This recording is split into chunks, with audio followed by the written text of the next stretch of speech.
We got some W's, we got some L's. Toby Durden, obviously the biggest W of all time. California. Where the fuck is it? All right, let's look at some of the primaries. Turning now to breaking news overnight in the world of politics. 6 states held primaries Tuesday, including California. That's where Mayor Karen Bass leads the field to keep her job in Los Angeles. Now, the final results, they're not in yet, but she could face reality star Spencer Pratt in a runoff this fall. The California's governor race is also heading to a runoff. Former Fox News host Steve Hilton and former Biden official Javier Becerra are currently in the lead. Our chief national correspondent, Matt Gutman, is in Los Angeles. Matt, it seems all eyes on California these days for many reasons. Very much so, Gail. Good morning. And these races are still too close to call. Half of the votes remain to be counted, and California voters sent a clear message, though. Echoes of what we're hearing around the country. Concerns about the issues of affordability, housing, and the cost of living.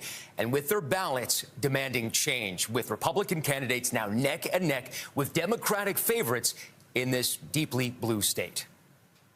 We have laid a foundation, and we're going to build on that foundation. Incumbent Los Angeles Mayor Karen Bass sounding fired up and confident last night, delivering a rallying message to her supporters. Will you stand with me all the way? CBS News projecting Bass advances to the runoff in the L.A. mayoral race this fall. Running second is former reality TV star and Trump-endorsed candidate Spencer Pratt. Elevated by a series of grim AI-generated ads produced by supporters and depicting L.A. as Gotham and Pratt as Batman. Council member and... I don't... Chat.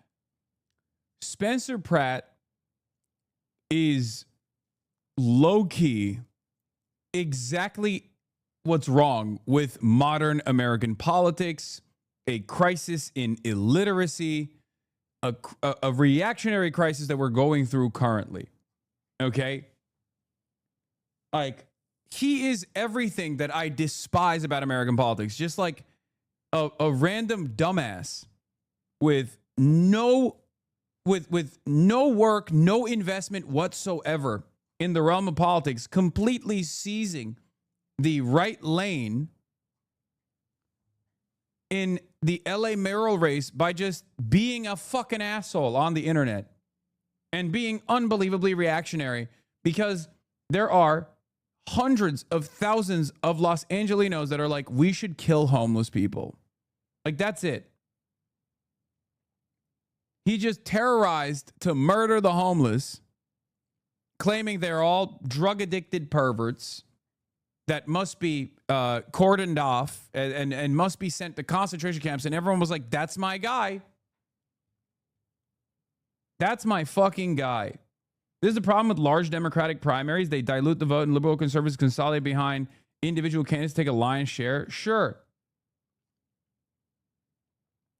This is what happens when you don't fix homelessness for 15 years. No, for absolutely. I agree with you as well. This is a real failure. Okay? This is a very real failure of neoliberalism, because the Democratic Party, for far too long in this corporate neoliberal landscape of California, which people call California, but it's actually California, okay, or Chudafornia, whatever you want to call it, has refused to tackle the homelessness crisis. Because tackling the homelessness crisis requires building shelters, permanent housing, and also expanding on the readily available housing inventory, while simultaneously ensuring that the pre-existing housing inventory that goes dormant is utilized. All of that goes against the profit-centered interests of the real estate developers and also landlords. Okay?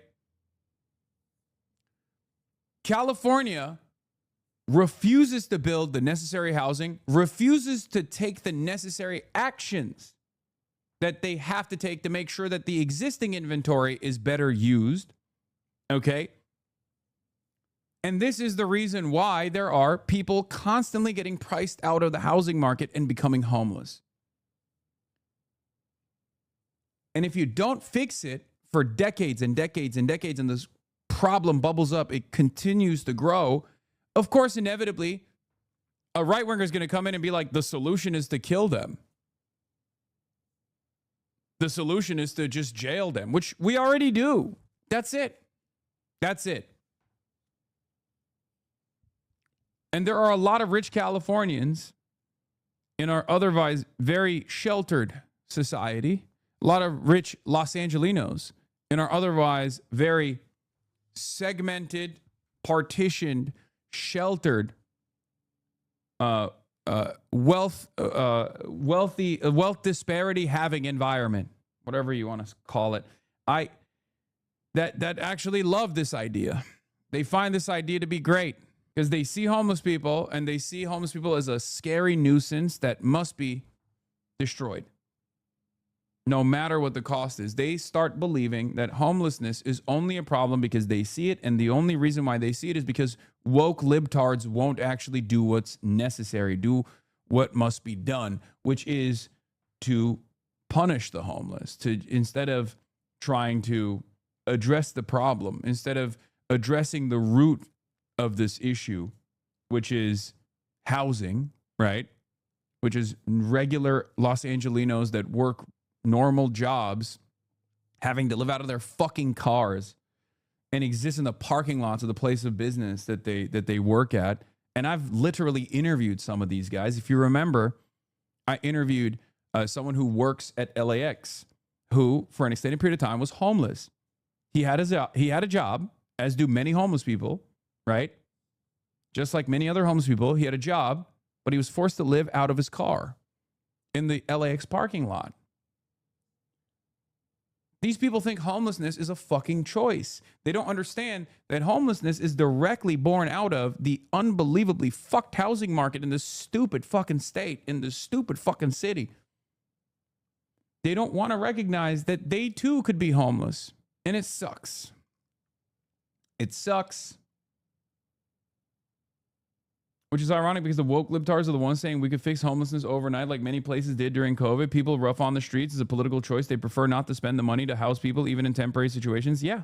The housing issues feed so many industries and even government itself. Increase housing prices, increase housing price benefits developers, realtors, and banks. Homelessness provides government funding to nonprofits that take hundreds of millions of dollars. Criminalization of the homelessness fuels private prisons. The governments get to take in bigger taxes on high property values. Yeah. All it takes for every single person in this chat to become homeless is losing your job or having a medical incident and then declaring medical bankruptcy, not being able to keep your job in the process. Like, things can go south. We are a couple bad days away from homelessness. Well, when I say we, obviously not myself, let's be real. I'm in a much better financial situation overall, but there were certainly moments where, you know, in my life, I've also felt that fear. But a lot of people don't feel that fear. They don't understand that that is a reality that is imminent, that is at their doorstep all the fucking time. Okay? No, it's not a flex. I'm just saying the truth. Okay? Calm down.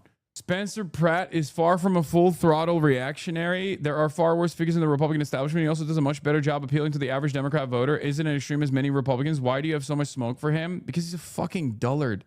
He's an unserious dipshit and a very dangerous entity because he's just going to come in and allow whatever corporate interest to dominate Los Angeles instead of trying to fix it. If you got the NGO industrial complex on the one side, which Karen Bass is certainly an advocate for, right? And that has a litany of different problems. And the hyper corporate fascist technocrats on the other side. Spencer Pratt is on the hyper corporate fascist technocratic side. He openly and actively agitates towards cordoning off homeless people and dumping them in the concentration camps and shit. He's mini Trump. He openly rides as though he's mini Trump. That's exactly how Trump started too. Trump was a heterodox Republican. A lot of people read him as a moderate. Remember? He would say the quiet part out loud on some of the key issues, and on others he'd be like, I don't have any smoke for trans people. I don't give a shit, right? He is literally Timu Trump. He's also a fucking psychotic crystal mommy, which, again, unfortunately in Los Angeles is a benefit. And mainstream media is boosting him just like they did Donald Trump. People think that because they're too dumb to know any issues, so they just ramble nonsense and people paint their own opinions onto those words. I mean, sure. Nithya has been outperforming Pratt on every drop. She might end up bumping him out of the runoff. Actually, big might, but it's possible and has happened for other DSA candidates in recent memory. Inshallah. A victory of any sort for Timu Trump, Spencer Pratt here, means that we're moving in the direction of a Jake Paul presidential run. Just so you fucking understand. That is going to happen. Okay? That is what we're facing down the barrel of. A real crisis in illiteracy. What is a technocrat? If you can explain to me what a technocrat is in a way that a child can understand, I will subscribe immediately. I tried subscribing yesterday, but I got an error message saying that you don't accept money from peasants. No, I do accept money from peasants. Peter Thiel would be one version of a technocrat. Guys that think private corporate interests and technology can solve all of these problems. Is that a good way to describe it? Like a villain. In a way that a child can understand? It's cliche at this point, but a Paul presidency is full-on idiocracy. Lex Luthor, the neutral example of a technocrat, is just like a specialist. Okay? The idea that specialists and professionals like economists or engineers can actually dominate a field and actually be pretty decent at governance, right? So in some ways, China, you could say, is a technocratic country, a technocratic dictatorship of the proletariat, right? China is super technocratic. The difference, of course, in China is that they also have a closer approach to meritocracy in terms of the party infrastructure, in terms of the bureaucratic approach within the party system, as opposed to the United States of America, where there is no meritocracy. Right? So on the one hand, Lex Luthor is a technocrat. On the other hand, Bruce Wayne is a technocrat. Right? It's not always a good thing, but it's not always a bad thing either. Doesn't have to be a bad thing. Anyway, Barbarism Critic says, I used to think California secession was a cool one, but now I'm certain they would just create a liberal Fourth Reich that used the homeless for jet fuel, and we can't let that happen. Yes. Straight up. I love it when Unc whimpers into the mic as a transition. Do I do that? Yeah, we got Scott Pelley. We'll be talking about the Scott Pelley situation as well. He just issued a statement about his firing from 60 Minutes. That's obviously another big story. You sigh sometimes before moving on. Well, you'll be hearing me sigh a lot more today than you normally would. Okay, I'm gonna be sighing quite a bit, quite frequently, as a matter of fact. A lot to sigh about. Okay, what is this? Can you address the Ashley smears? What is the Ashley smears? What?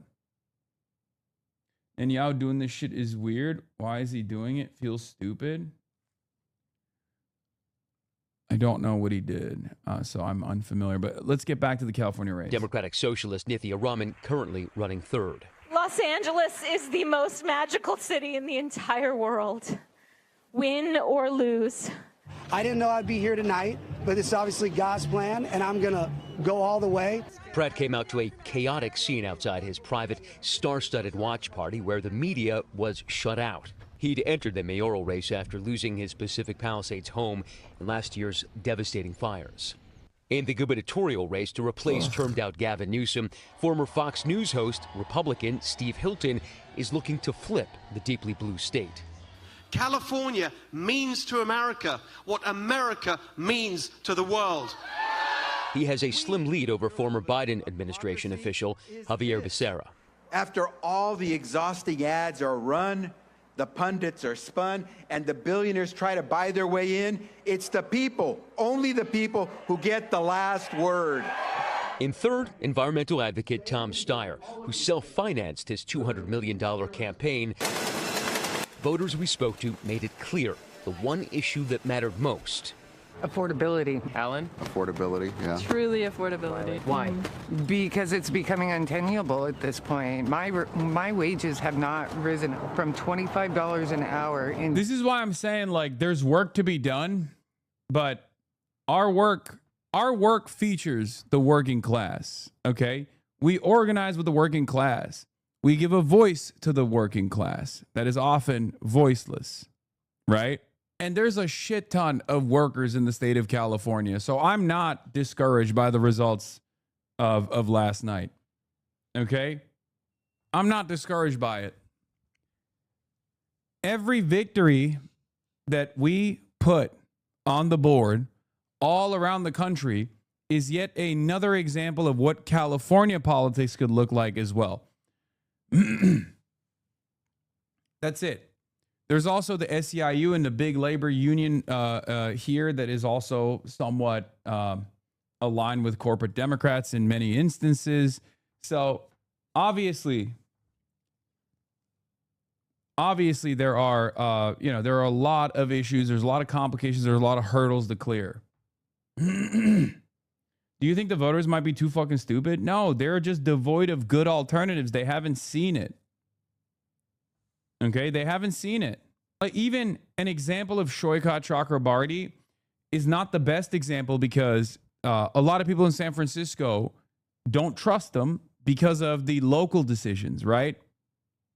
They just don't trust him because of the local politics. Like, he has not been as involved in local politics. He's done a lot in national politics, but nothing in local politics except for literally participating in the ouster of the San Francisco left. The DSA worked very hard to put into positions of power, install like Dean Preston and all these other wonderful organizer-backed people, right?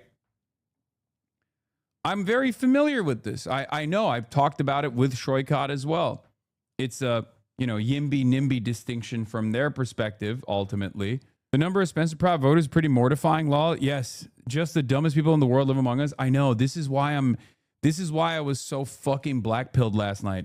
It's not even like Shoykat losing. That was a long shot regardless. Nancy Pelosi endorsed Connie Chen, and Nancy Pelosi is the god of San Francisco politics, right? That's a wrap. AOC didn't endorse Shoykat, and then once that didn't happen and Nancy Pelosi endorsed Connie, it was over, right? She was able to bring in establishment Democrats into her coalition and the entire institutional left into her coalition. You already said it. Every time Shoykat's name was mentioned, chat would be battling you all the time. Yeah. I'll be honest, the AOC endorsement might not have helped. Yeah. I mean, I think there's just a lot of like the institutional left obviously didn't trust Shoykat enough. That's why they wanted Connie Chen. They literally brought Connie Chen as their candidate. They brought her up as their candidate. Now, the reason why I'm bringing up Shoykat is because he was a radical candidate for sure. And I really liked him for that reason. I had my skepticisms initially, as you guys know. I've talked about this. But I liked him for all the national work that he had done. But unfortunately, a lot of the people in San Francisco were voting locally and not as though this was a national, like a federal congressional seat. Nothing you can do about it, right? Very difficult to overcome those odds. No offense to your state of choice, but I'm really starting to despise California politics law. Is so bad. No, but outside of that, most of the candidates we're running are not like, they don't have the same like institutional backing. They don't have the same movement backing, right? There are some examples. There are some examples of candidates that are like, aligned with the DSA and whatnot, but even DSA LA is in a state of crisis overall here. Like the best we put forward as DSA LA would be Nithya Raman, who objectively is a weak candidate, right? She's done great work combating homelessness in the state. I mean, in the city. I've, given her a lot of credit for that. And it's a huge issue, right? But she seemingly was not really ready for prime time, right? She was not ready for prime time. She was very nerdy about and very excited to talk about things that she cares about, like, transit and homelessness, things of that nature. But unfortunately, you also have to have a little bit more charisma. Okay. And then also on the other hand, you had Ray Huang, who, again, very green, great policies, very green, wasn't capable of launching the candidacy post Nithya Raman coming into the race. No, Zoran is not 1 in a million. There are a lot of people out there. There are Zorans everywhere waiting to be unlocked. Okay? Now, here's the thing.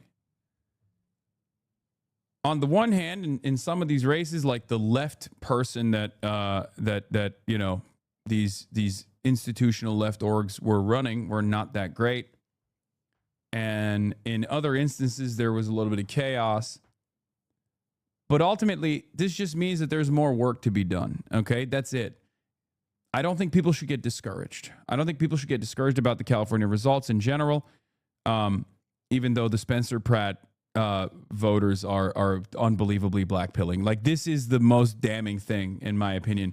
Two things, two primary takeaways from the California results of last night, and there's still new numbers coming in, and it takes a long time for California to tabulate all the final results, but just the very fact that there is enough momentum behind Spencer Pratt, who is a ridiculous candidate, unbelievably reactionary in a fucking blue wave year, is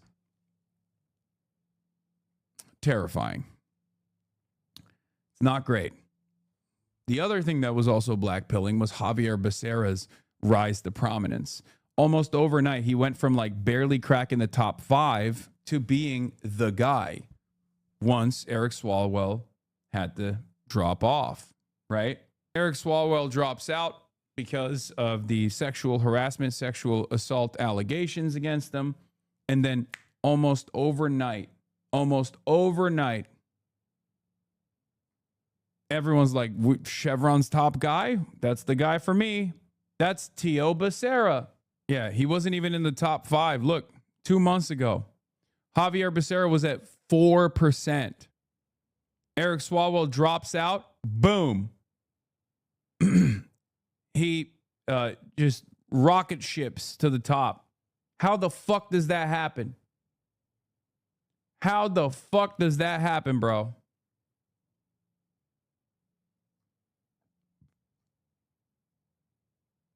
This is why I'm saying, like, we got some cattles up in this bitch. 10 years. California election officials caution that it could be days before mail-in and provisional ballots are counted. And typically, especially in California, those tend to favor Democratic candidates. But remember, these are primaries, and the top 2 contenders in these races move on to the elections in November, regardless of party. Vlad. All right, Matt, thank you very much. And we begin the 9 o'clock hour with the latest results from the California primary. 3 candidates in the race for governor are still locked in a tight battle. Only 2 will advance to the November election. KTLA's Carlos Herrera live in the City of Industry, where votes are being counted. Carlos, good morning.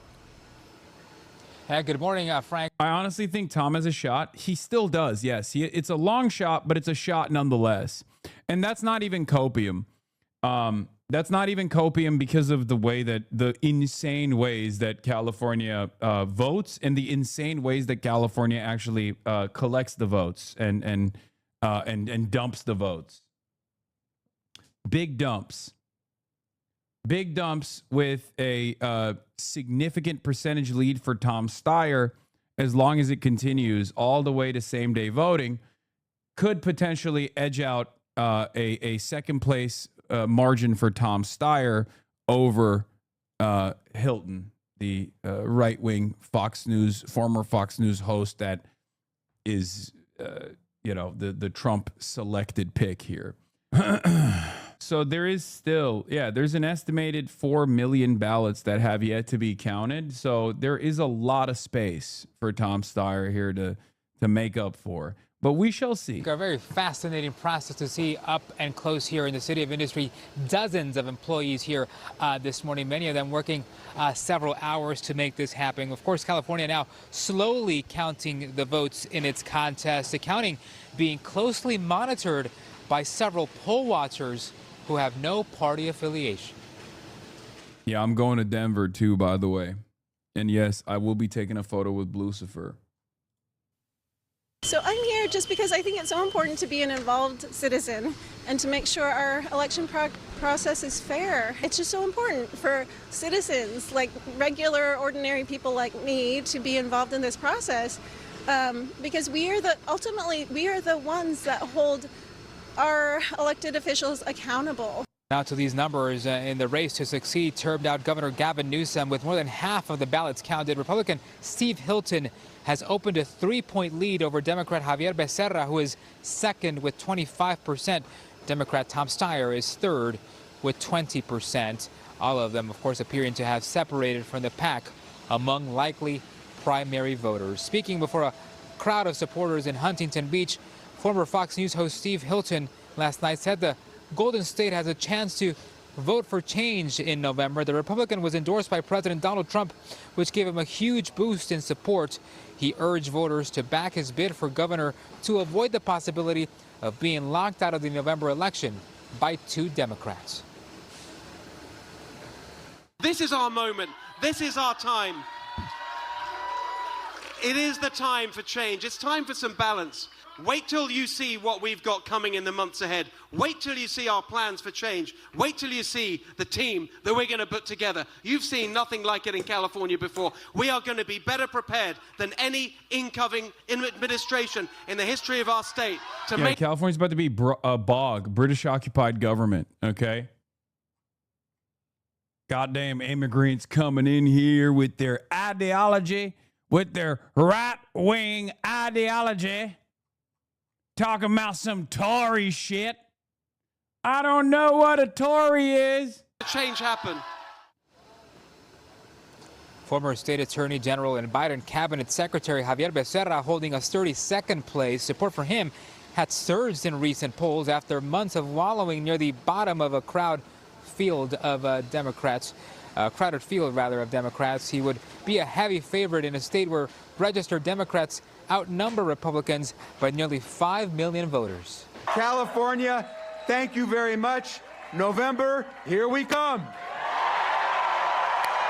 An afterthought, overlooked by many, outspent by a ton. God, he is so rizzless. On top, he is literally Kamala Harris, dude. Just fucking rizzless and a vessel for corporate interests, funded by every corporate entity, including lobbies that I didn't even know still spent on races like fucking big tobacco.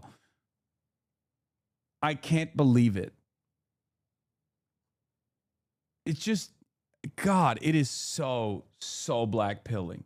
What? After I questioned Secretary Rubio on Copink and their ties to CCP, their organization followed me out, berated me, and then their head person here in D.C. smacked me. I will be filing charges. Wait, what? Ain't no shot. How many hours were you on last night? I got home from my daughter's birthday dinner and fell asleep at you yelling about turbidurd in Lamau. Our city council meeting went until 2:30 about a water desalination plant. And the city is projected to be the first to run out of water in the U.S. With what the hell is going on with this country? Late-stage capitalism as we know it? Hell, yeah. It's bad. Turbidurd. I haven't yet to watch Dave Rubin get humiliated on Surrounded because I just didn't have time to do that because there's a lot going on in the world, right? Even called along the way to drop out and save us all the trouble. Well, guess what? The underdog stayed in the fight. Yeah, bro, you're the underdog. Billionaire climate activist Tom Steyer is spending more than $200 million on a campaign closely trailing Becerra now. He's promised to end the state's housing, environmental, tax, and other affordability challenges. Last night, he spent the night with his supporters in a watch party in San Francisco. It might take some time to figure out where this is going, We're going to wait till every ballot is counted. We're going to give democracy a time to work, and we know we finished really strong. Together, we put the corporations on notice. Together, we demanded more and better for the best state of them all. And now, we just have to be patient. Thank you very much. And time will tell, of course. Frank and Jessica, the two top vote getters, will again face off. It is kind of crazy that the best possible candidate that we have as the left is a billionaire, and the best possible candidate with viability that we have as the left in Los Angeles is Nithya Raman. I mean, again, no disrespect to Nithya Raman. Like I always repeatedly say over and over again, she's done great work on combating homelessness. It's like her area of expertise, and it's actually very valuable for someone to lead by empathy on this issue, right? And it has seen a lot of success. But also, she literally endorsed Karen Bass before she decided to run, right? And all of the other council members that are on the DSA slate straight up endorse Karen Bass. I mean, that's chaotic. That's chaos. Okay? That's chaos. What is happening? Yeah, I know DSA did not put Nithya up. I know all the background info. She tossed her hat without consulting DSA. DSA endorsed candidates in LA are incredible. I mean, they're great. They're pretty solid. I'm just saying, like, we got a lot of work to do. We got a lot of work to do. And, you know, Ray's campaign had issues in and of itself, too. So I disagree with calling California's voting system insane. It's very easy to vote, and that's a good thing, especially for progressives and young people. We should encourage that. Universal mail-in, etc. is great. It's the best system it's ever been. I agree. That's not what I'm talking about. I'm saying that there aren't, like, it's a massive state, okay? And our cities are massive, too. And everyone lives in their cars for the most part, sometimes literally because they're homeless. There's no sense of community. It makes it much more difficult to organize in general. We have a ginormous SEIU union, and basically, they keep leaking your appearances. I know. Denver, I'm excited to share that we have some incredible friends joining us for the biggest rally in Colorado. Together, we can take back our party, get money out of politics, and build a better world. RSVP at the link below. Yeah. Honestly, though, Toby Durden's not going to be there, so I'm not as excited anymore. And yes, he's not in Denver, Colorado, but it doesn't matter. In my heart, he should be in every state. Okay? Will Toby Durden fly out from South Dakota to Denver, Colorado? Malott was your best interview? Malott was your best interview? I mean, she's great. There's so many wonderful fucking candidates all around the country, man. It's straight up. Do you get altitude sickness? I don't know. We'll find out. But yeah. So, look. She's outpacing you. What is this? Pretty interesting fact from last night's elections. Team AOC endorsed 3 candidates, Adam Hamawi, Sam Forstag, and Randy Villegas. All 3 are on track to win. Pretty strong endorsement record this year. Hope she endorses more leftist candidates. I agree. Well, Sam is not exactly a left candidate, but it's Montana, I guess. So who knows? He's a stud, though. I mean, he's hot. Like, literally. He's just super hot guy. As a disappointed Angelino, all the other progressive candidates makes me think, why can't LA do better? But I'm optimistic. Guys, you need to understand something, okay? The more the machine politics is alive and well, the more difficult it is for there to be insurgent candidacies. California is literally now the only remaining stronghold for deep blue neoliberal corporate Democrats. We're talking about a state that has produced some of the most famous reactionaries in this country, Ronald Reagan, Richard Nixon, and Stephen Miller. And you're talking about a state that has also produced some of the most famous neoliberal shitheads. Okay? some of the most famous corporate neoliberal candidates as well. Dianne Feinstein, Nancy fucking Pelosi. I mean, look at our current crop of talent coming out of the Democratic Party in California anyway. There is a reason for it. It's because the party system is strong in California. Okay? I don't think you guys understand. California Democrats are the most mediocre Democrats in the country, sit on immense wealth and a population that gives them supermajorities that basically accomplish nothing except massive dysfunction. Party politics isn't a good way to look at places with long-term Democratic majorities like California. The same interests that fund Republicans are still giving money in California. They're just giving it to a set of Democrats. The places that produce the best Democrats are places where Democrats have to compete really hard, like the South and Midwest. And a small group of states with long-term Democratic majorities with a history of labor politics like Michigan and Minnesota. Yes. Is Cali like that because of the defense industries? It's moneyed interest. California is incredibly capitalist. It's the fourth richest country as a state. As a solitary state, California would be the fourth wealthiest nation on the planet. Okay? We have a tremendous number of billionaires and multimillionaires. Okay? And we also have an insane amount of homeless people. These two things go hand in hand. Both of these realities are a failure of policy. If every billionaire is a policy failure, so is every homeless person. And California has an abundance of both. Okay? California also has, it's so massive. A lot of people cannot comprehend how ginormous this fucking beautiful state is. I love this state, but it's also insanely large. California has more Republican voters in this state than multiple Republican states combined. Okay? You cannot comprehend how large this state is. It's crazy. With the exception of Texas, it's an unfathomably large state.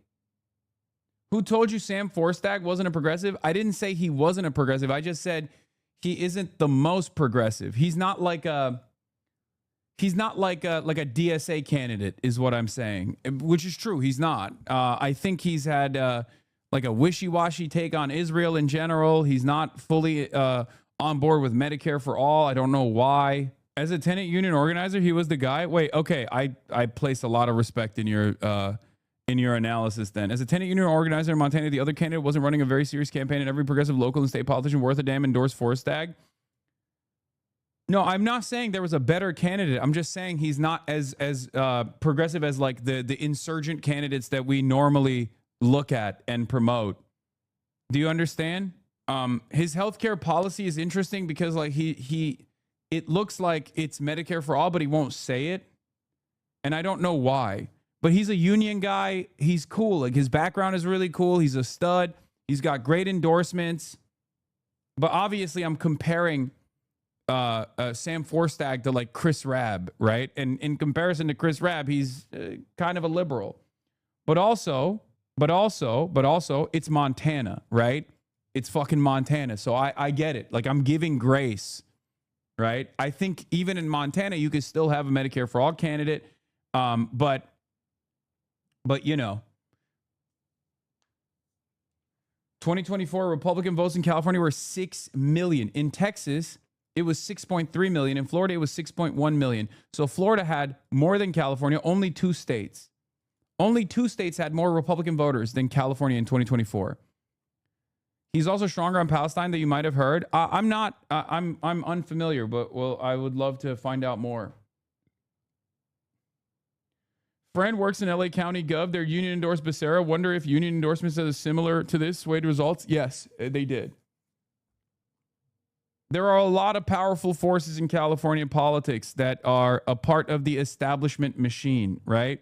Thank you for your time, Hassan. There are some folks like this that I don't think would vote against M4A even if they don't campaign on it. Anyway, the point I'm trying to make is that there are a lot of structural hurdles to overcome, like literally city planning related hurdles to overcome in the state of California, in even cities like Los Angeles.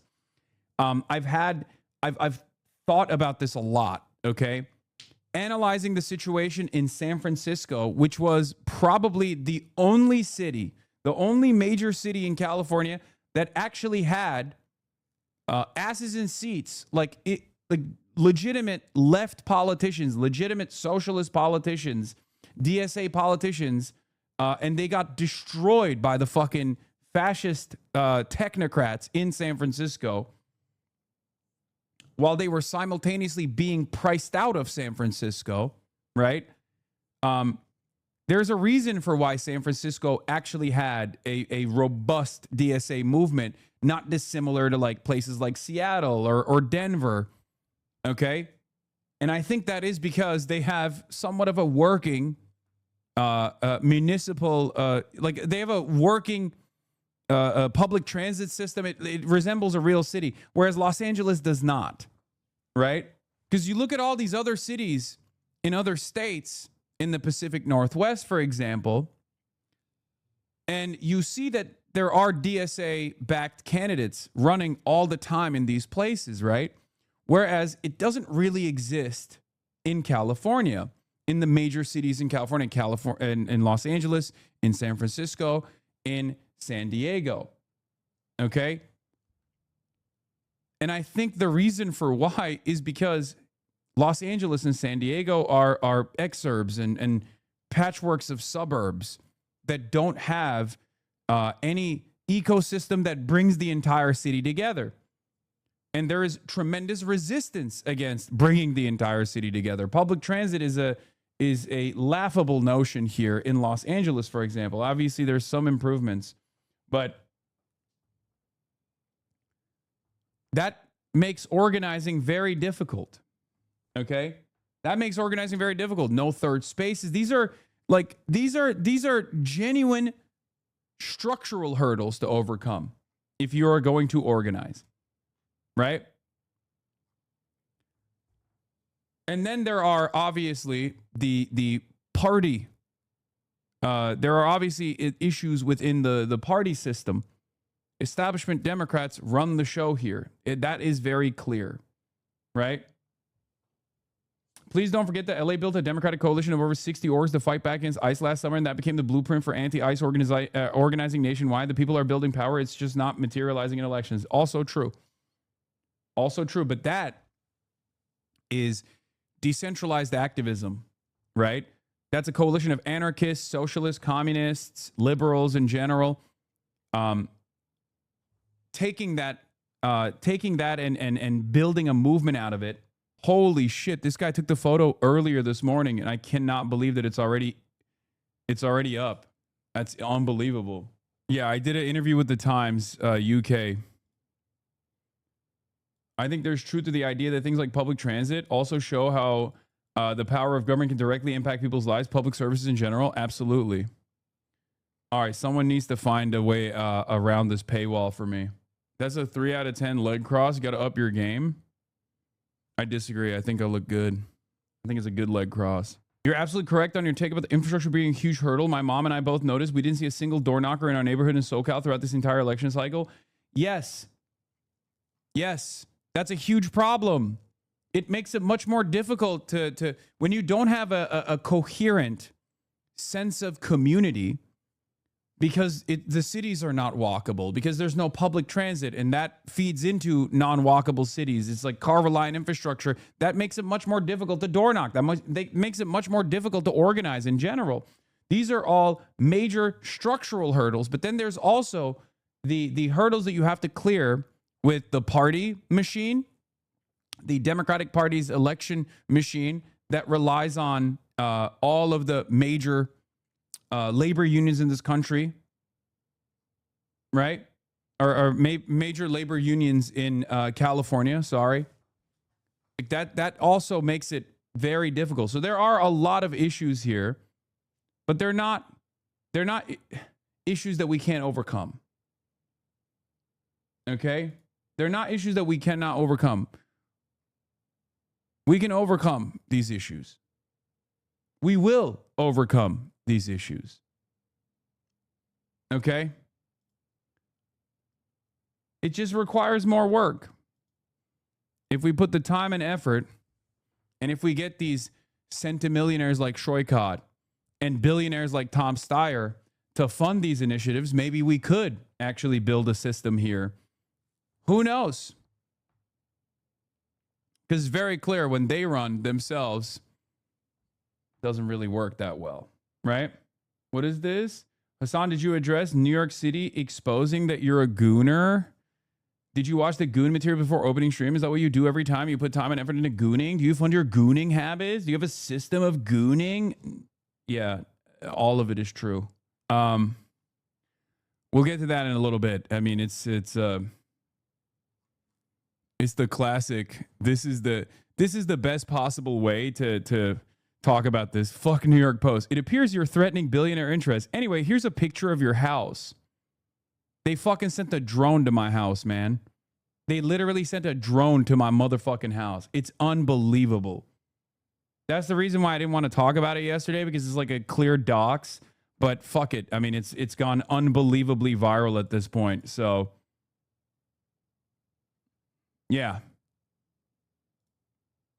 It's very Israel coded. They were like, why you not love Israel? Here's drone at your house. On the plus side, they can't use the mansion attack anymore. I know.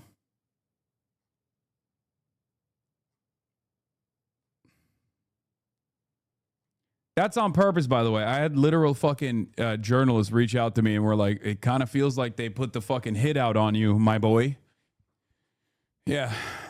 Rupert Murdoch Media was like, you've been ruffling too many feathers. Here's a photo of your house. Sources report Hassan Piker seen browsing New York City Zillow.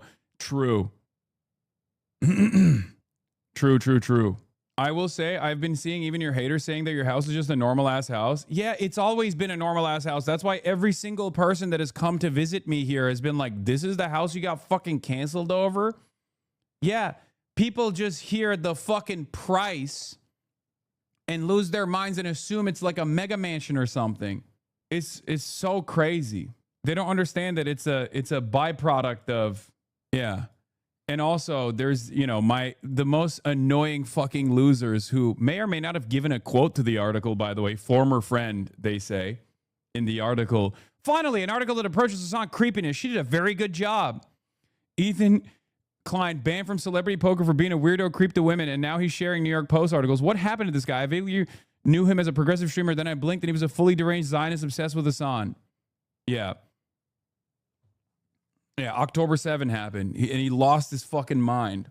Yeah, they published a photo of his house and said, here is where he masturbates.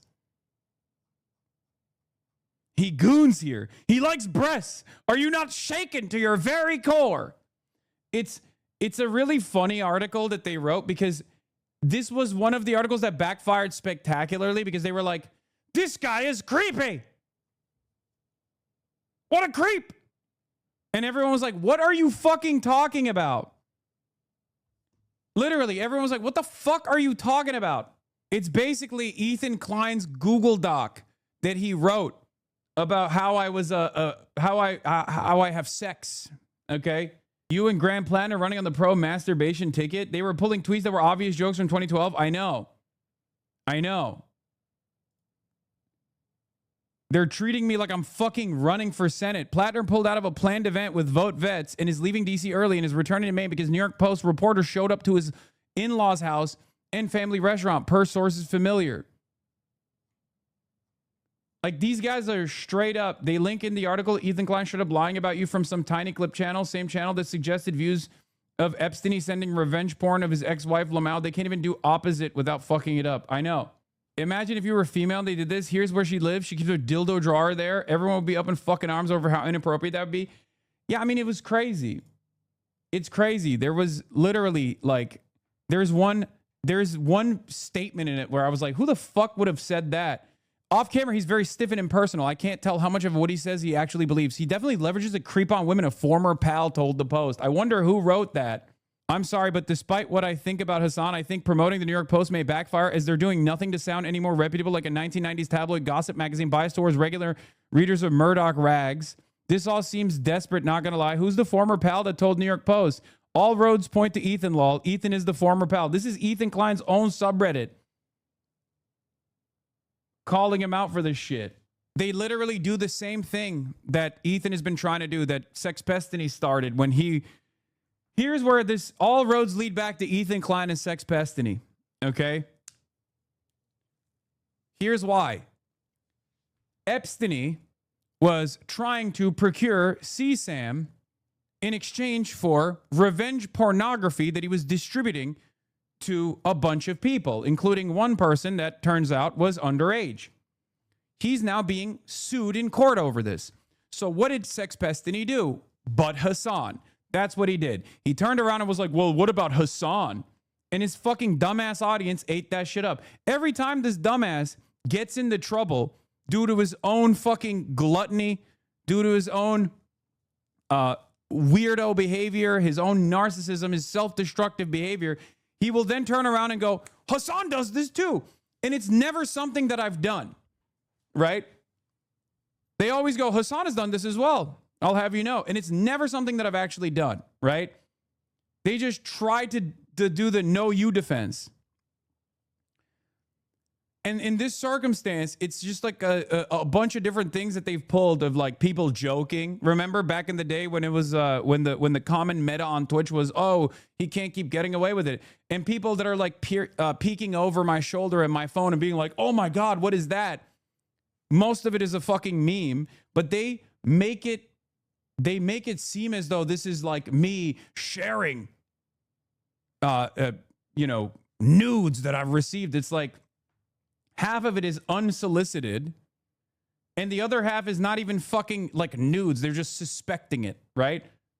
Like there's a clip that they always use with Pokimane, where they'll be like, Pokimane is looking over his phone. Yeah, that's from a fucking advice segment that we were doing where she was looking at my Raya messages and making fun of me for not responding to anyone.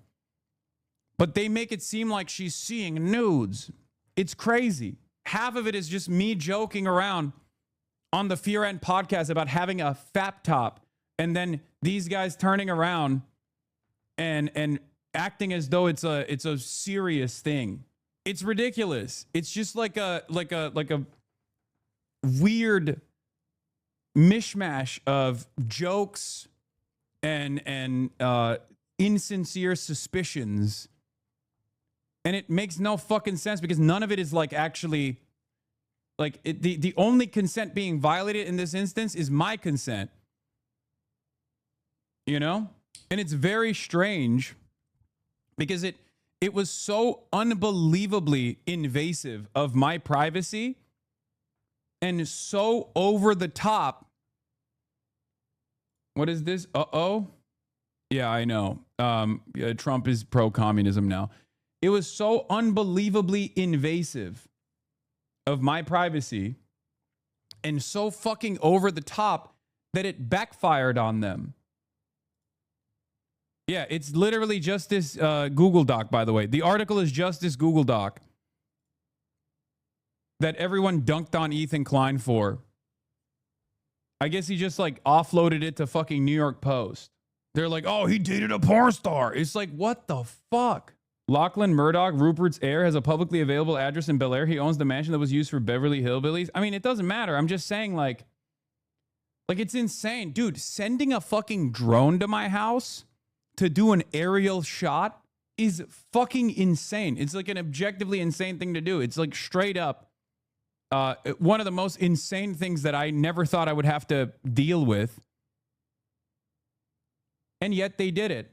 Yeah, they published a picture of my house. How would the authors of this piece, how would the editors of the New York Post that allowed this piece to go through, how would they like it if I posted and published photos of their house? They probably wouldn't like it. It's not like neither of us are running for office, right? We're both members of the media. What is the journalistic value here? They're trying to get me fucking killed. That's what it is. Yeah, it's the Simpsons meme. This is literally it. Simpsons scandal update. Homer sleeps nude in an oxygen tent, which he believes gives him sexual powers. Hey, that's a half-truth. Yeah, Hassan canceled for not gooning on the work computer. But it's just like, all of this, for the record, all of this is an effort to intimidate and to create an environment of fear and to make people second guess in their advocacy. Okay? Oh, you're a fucking anti-Zionist, you're anti-capitalist, you're anti-imperialist. Okay. Here's a photo of your house that we took with a fucking drone that we sent to your house. And also, we're just going to call you a creepy sex pervert. What the fuck are we doing? What are we fucking doing? I mean, look, I'm unfazed. I expect this shit. And I feel a little bit more, I don't feel discouraged at all. Part of that is because this was so psychotic. Like what they did was so psychotic that it kind of backfired on them, even on Twitter, where I saw like people being like, I don't even like Hassan, but this is crazy. Yeah. A former prat told the New York Post, elite reporting. Sounds normal, unlike Cuomo, Trump, and all the other rapists you guys support. The Epstein people really want to make this a thing? I don't even like Hassan, but you clowns are absolutely pathetic. Single man in his 30s is horny. Stop the goddamn presses. Holy smokes, what a scoop. This guy fucks adults consensually, and here's why that is bad. Like, it's mostly people just being like, this is so... We have old men who rape kids, run the country, but you're running a smear campaign on a guy who criticizes Israel for blowing up kids because he likes to jerk off. Did you chew wood 3 times a day? What is your deal? Yeah, it literally links to a video, according to a streamer. Piker solicits news from his female fans. This is not true, by the way. According to a streamer he previously worked with. And then this is the fucking clip account that they used. I don't think it will be able to backfire enough. I do think it's getting to a point where you actually have to move. Yeah, this is the Google Doc Ethan tasked his former Hassan stalker employee Giardia with making. Her only job was to sexually obsess over you and log everything she considered dirt related to your sex life. I know. Anyway, this is disgusting. Okay? This is insane. This is disgusting. I don't know what else to say about it. But what can you say about it? It's just, yeah, I promise you, no one cares about this man's sex life. He's not a public servant. He's not even in public trust. He's not married. All this seems consensual. Who cares where they get their Twitch opinions from? Christ. The wildest thing is that these stories are planted by Israeli operatives with like 15 monthly criminal rapes on their names. I literally don't understand all the moral confusion right now. If someone's in public office, their sex life or abuse of power makes them open to blackmail. Yes, that's a public issue. That's why Ken Paxton's and Graham Plattner's gross behavior is now our collective business against our will. But in no world do we have to peer into the bedrooms of everyone with a podcast or a Substack or a YouTube channel or whatever. It seems like there's an assumption that all of this should be fascinating. This is just not that interesting. The whole world doesn't need to be caller daddy lordy. When I hang out with Hassan, he won't stop shoving the porno laptop in my face to tell him, Hassan, stop. It's time to read this chapter of the Grundrisse. But he always says, no, we must watch porno now. Oh boy. I said, oh boy, here comes another article. There seems to have been a mistake. I thought we were going to read Marxist literature. Look at the fucking laptop. I have your Times article in here. Nice. So, yeah, Grundrisse, more like Goondrizze. The sex pestiny community claims Epstein is the only one to defeat Trump, yet Epstein's top guy, Stalkman, is sending shit to MAGA media. Very serious people. Yes. I just don't know what else to say about this shit. Ethan Klein and Diddy Stalkman are behind this 100%. I swear to God, they're the saddest multimillionaires that ever exist. Middle-aged men with millions, wives, and kids. And this is how they choose to spend their lives, obsessing over you and stalking your every step and breath. Pathetic existence. If I were you, at least it would make me happy knowing that these freaks don't have happy lives. People with fulfilled lives don't do this. Yeah.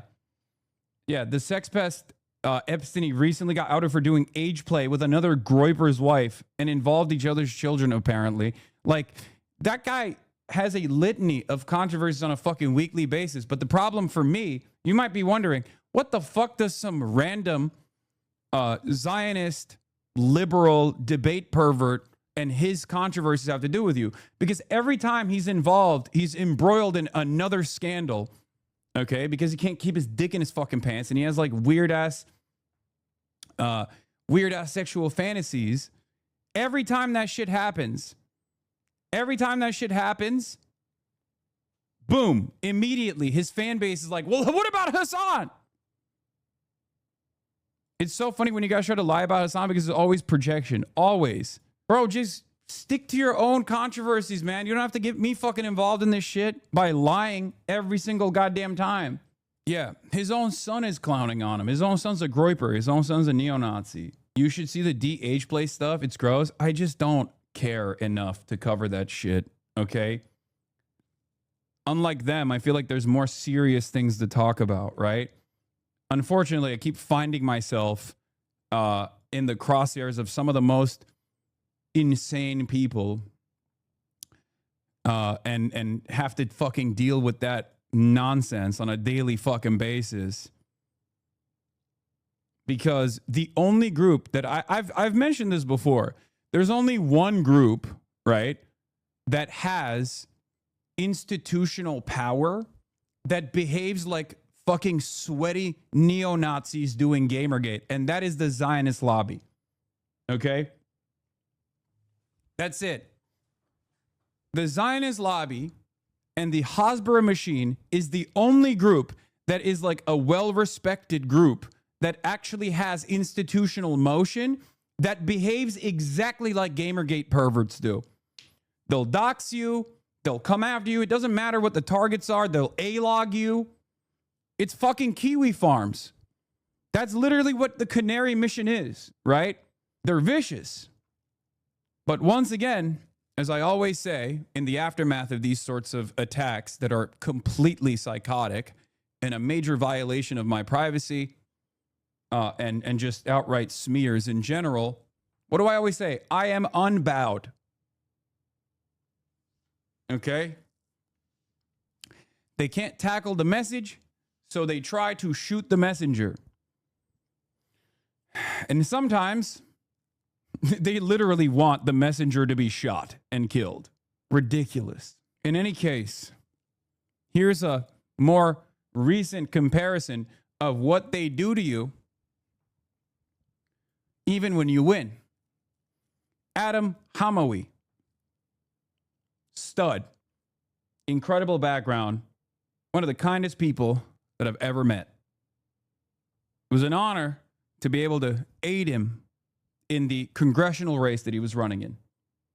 A guy who's been there and put his life on the line on numerous occasions to help those who have far less than he ever could. Okay? A combat medic, a decorated war hero, okay? Someone who was in Bosnia, someone who's traveled all around the world, someone who was there at 9/11, at ground zero at a field hospital, sewing people back together. One of the people whose lives he saved was Tammy Duckworth in Iraq. So how did New York Times initially report his victory? Adam Hamawi, a progressive Democrat, wins House primary in New Jersey. Dr. Hamawi, a U.S. Army veteran, faced questions about his past association with an Egyptian cleric who was convicted in 1995 of a conspiracy to wage a war of urban terrorism.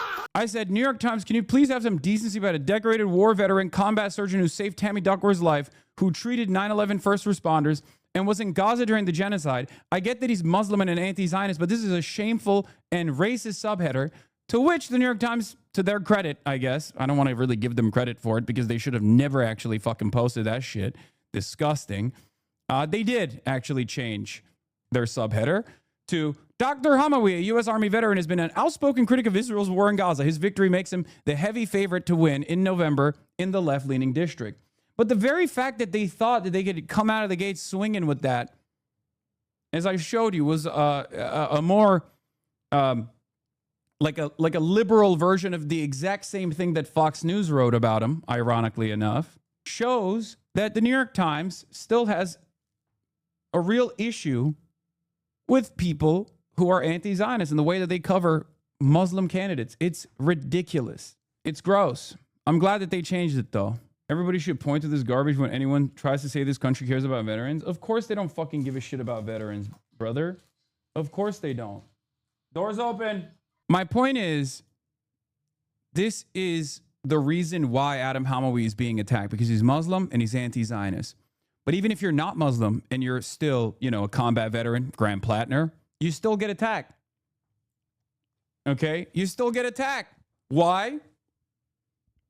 If Graham Plattner was pro-Israel and not in favor of Medicare for all, do you think that there would be this many, attacks against Graham Plattner. Fuck no. Not even a little bit. Okay? Not even a little bit. That's the reality. Your opposition cannot beat you with their principles and values because they have none. Therefore, to maintain consensus over the uninformed masses, the empire must crucify you. America will continue making bullets instead of bread, and leftists like you will be the sideshow distraction to create the political theater to lubricate the gears of colonial capital. I hope your family and loved ones are safe during this latest campaign, and thank you for fighting. Yeah. In all my years, my opinions on the world, on American imperialism, on capitalism has not changed, right? It hasn't. And yet, now I'm getting attacked so mercilessly, so viciously with unbelievable slander, unbelievable smears. One must ask the question, why? And that is because we are actually making some changes, right? That's what this is. We are making some serious changes. So remember that. That's why they're doing this, because they're worried. But first they're worried and they fight. Okay? First they're worried and then they fight. And then they lose. And after they lose, they concede. And after they concede, maybe later down the line, they become loyal soldiers of the cause themselves. We saw this with Zohran Mamdani. That is exactly what happened with Zohran Mamdani, right? First, they laughed. Then they realized this was a real threat. He won. Then they fought back hard. And now Hakeem Jeffries can't even go on MS Now and say he opposes Zohran Mamdani's pick in Daria Liza running against the head of the Congressional Hispanic Caucus, Adriana Espaillat, the incumbent establishment Democrat that's pro-Israel. He can't even fucking shit on Zohran Mamdani. The guy who had to reluctantly endorse Zohran Mamdani in the last moment, now that Zohran Mamdani is the mayor and a very popular one, can't even turn around and shit on him. This is how it works. This is how we become an undeniable force in American politics. The expectation is not that these guys are going to ideologically become our allies. Do you understand? The expectation is they are going to be too scared to oppose us. They will fall in line. But of course, as it's always darkest before dawn, the attacks will get far more vicious before we win. Do you understand? So I choose to see this barrage of slander and the manufactured outrage attempts as a good thing. The silver lining here is that they're worried. There are powerful forces in this country that are very clearly worried about what we are doing. And they would not be worried if we weren't making some serious changes. It sucks. But it's a battle that we have to fight. It's a war we have to wage. So be a little bit smarter in the future when you see stuff like this. That's all I can tell you. If you're wondering, like, oh, what can I do? I'm just a viewer. When you see this kind of stuff in the wild, now you know where it's coming from. Now you know why it's happening. And it's not just for me. It's for, people like Adam Hamawi as well, for other candidates who are also anti-Zionist or anti-corporate, do-nothing Democrats who are against the established neoliberal order. When you see people that are getting attacked like this, maybe not even on the issues themselves, because obviously if they were to actively come after people like myself to be like, oh, we hate him because he's for Medicare for all and we're actually subsidized by the for-profit healthcare companies, everyone would be like, okay, fuck off. You're a villain. Who gives a shit? Fuck you. So they have to do all this other stuff. They have to do all of this other stuff where they're like, he was a bad guy. You shouldn't trust him. He's creepy. He's a sex pervert. He's had sex. Look, this is his house. You should go there and kill him. Who has to withstand this shit? No one. In any case, let's get back to the dog shit races that took place This all morning, around the primary country. races across the country setting the stage for major battles this fall, including key elections in California, where reality show star Spencer Pratt is likely to make his way into a runoff against incumbent Mayor Karen Bass. You stood with me for the first half. Will you stand with me all the way?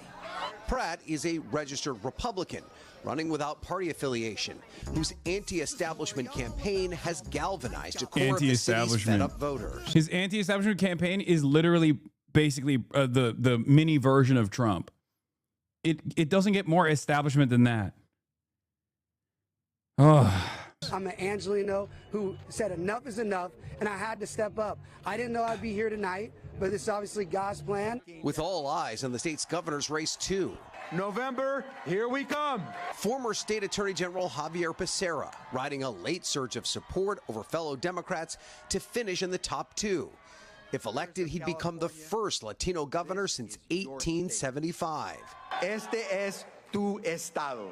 His likely opponent will be Republican Steve Hilton, a British-born former Fox personality endorsed by President Trump. Change is coming.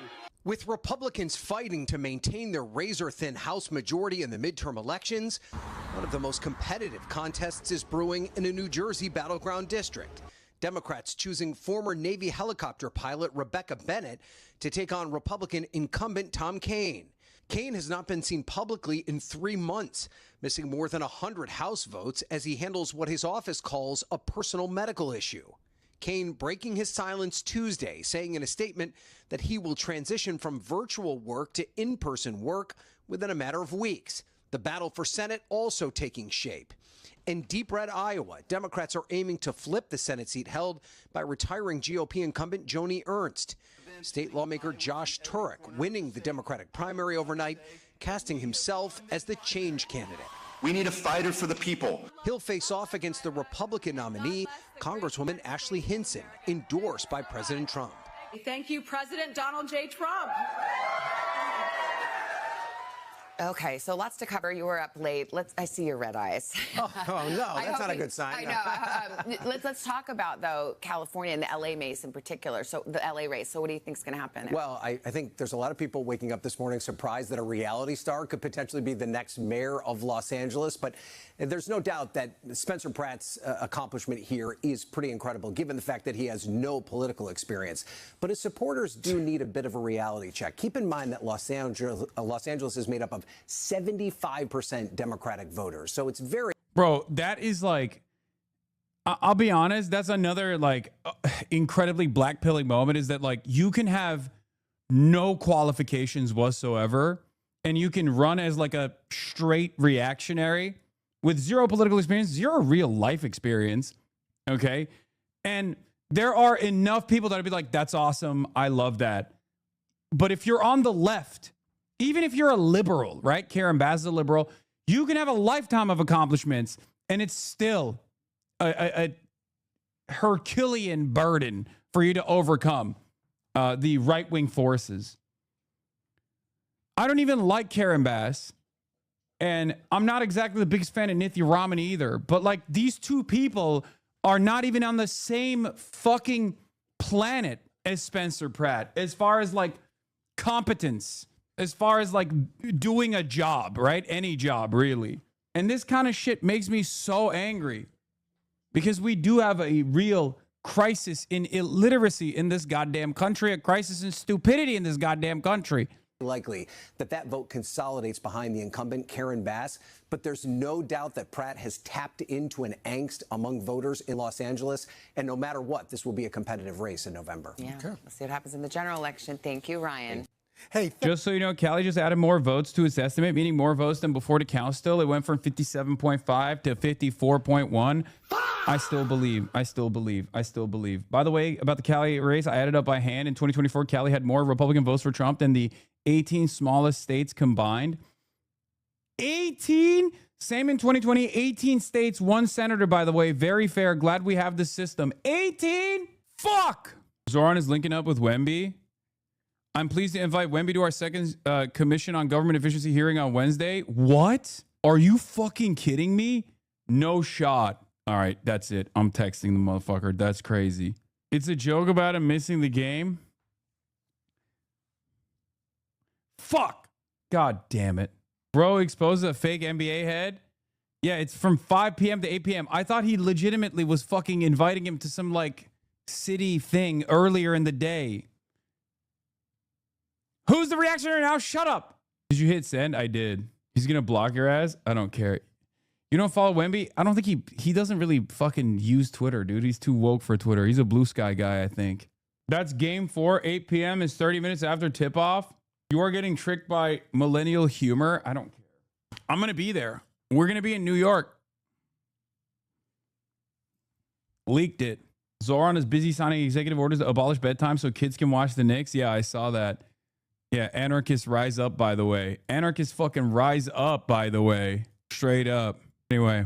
And in New Jersey, progressive candidate Adam Hamaway, who hasties to a notorious, or has ties, rather, excuse me, to a notorious convicted terrorist, the Blind Sheikh, won the Democratic House primary for the 12th district. New York Congressman Mike Lawler posting in reaction, quote, "How in the hell has a defense witness in the 1993 World Trade Center bombing with ties to al-Qaeda been nominated by the Democrats to serve in Congress? If elected in November, Congress should fully investigate his ties to terrorist organizations and determine whether he is fit to serve." Senior correspondent Eric Shawn has more on this story. Good morning, Jackie. Good morning, Eric. He could be the next Democrat in Congress from New Jersey, but you know his link to one of the country's most notorious radical Islamic terrorist leaders, well, that continues to shadow his candidacy. Dr. Adam Hamaway, a plastic surgeon and U.S. Army veteran, won the Democratic primary in the Garden State's 12th district last night. But you know he's got a controversial past. He admitted that in the 1990s, he associated with the infamous Blind Sheikh, Omar Abdelrahman, who was convicted. Is that true? What are your thoughts on that? Yeah, it's true. I don't give a fuck, dude. You know what else he's done since then? Joined the American military. Fucking aid the first responders at Ground Zero. Saved the life of Tammy Duckworth as a combat surgeon. Who gives a fuck? I don't care. Like, I literally don't care that he was around this fucking CIA asset that later became this fucking former Al-Qaeda, like, or the original Al-Qaeda operative. Terrorism and seditious conspiracy in 1996. Prosecutors said it was Rahman who led the jihadi terrorist cell of Islamic militants, who in November of 1990 assassinated extremist Rabbi Meir Kahane as he spoke at a Manhattan hotel. Then 3 years later, in 1993, the Sheikh. Why is Hamaway's service laudable, but Plattner's isn't? Because he was a fucking medic, dude. Jesus Christ. Really? He wasn't a machine gunner for the Marines. He was a goddamn medic. There's obviously a big difference between a combat medic and a machine gunner. That's crazy. How is this tough to comprehend? And his cell bombed the World Trade Center to try and bring it down. But that attack killed 6 people, injured more than 1,000. And 2 years later, the Sheikh and his terrorist cell plotted to blow up New York City landmarks. Rahman was sentenced to life in prison and died behind bars 9 years ago. Turns out that Hamaway testified at the Blind Sheikh's terrorist trial as a defense witness. According to published report transcripts, while on the stand, he admitted to translating a fax for the cleric in 1993, listening to his speeches in area mosque, and helping him during a press conference. But during the campaign, Hamaway dismissed any wrongdoing. He wasn't, preaching death and destruction all the time. And he has certain views that he spoke in certain forums, but that's not what he did every single day. And he was a blind old man that, people, volunteered when he needed, some kind of service. Streets are saying you're Zoran's Elon. Wait, what? What the fuck does that even mean? And it's not the streets. It's the fucking annoying shit libs that are unbelievably bent out of shape. That there are guys like Hamaway that are fucking winning elections that are constantly complaining. Yes, he's wearing a One Piece pin. The streets. What streets are you on, dude? Neoliberalism Avenue? What the fuck? Dude, these guys, here's the thing, okay? These guys are so insanely unproductive. They just like literally sit around in Reddit, sit around in Discord servers, and all they do is fucking negatively polarized against whoever the fuck I'm promoting. They have no real interest in doing politics. They have no vision for a better future. All matter of politics for them revolves around what I'm defending so they can oppose it. That's it. I know it sounds crazy. I truly thought these guys were at least like liberal in their worldview, right? Like they had a broader, a broader understanding of liberalism, and they're truly libbed up, and that's the reason why they oppose the things that I'm trying to do, right? It turns out it's not even about that. It's just the only thing they care about is just like constantly fucking A-logging my ass and opposing who I support and supporting those I oppose. It's so strange. It truly is so strange. Like back in the day, I used to joke and be like, "Oh, if I was in favor of neoliberals, these guys would actually oppose them." But I genuinely think so. I actually think that these guys who like self-identify as liberals on Twitter, many of them are Epstein's clique. Many of them are just like fans of the sex cult, right? They're members of the sex cult. I genuinely think that if I were to turn around and be like, I love, Chuck Schumer, they would turn on Chuck Schumer. They don't have any real solid established worldview whatsoever. It's just pure opposition to whatever the fuck. It's reactionaryism and contrarianism in its purest form. And I don't know where it comes from. I don't know why they hate me so much. But it is just fandom at this point. It's the difference between a stan and an anti, right? Isn't a medic still helping heal the war criminals that are machine gunning the innocents? His volunteer work in Gaza is unimpeachable, though. Yeah, good luck with that mentality, man. I think like medics are medics no matter what. You know what I mean? Like there's a reason why people don't shoot them normally unless you're fucking Israel. You know? But thank you for saying his work in Gaza was unimpeachable. Thank God this Jay Sakai watcher has decided that a guy who fucking risked his life on numerous occasions all around the world to help some of the most fucked over people around the world has done something unimpeachable for your taste. Because he couldn't take care of himself, and so that's kind of all the association is. There was nothing back then, and there's nothing now. Well, Hammer's campaign says he did not have any meaningful relationship. Combat medics also heal. Like, medics also have a duty to literally fucking patch up the enemy, too. Like, they do it to everyone. Okay? Their job is to heal people unconditionally.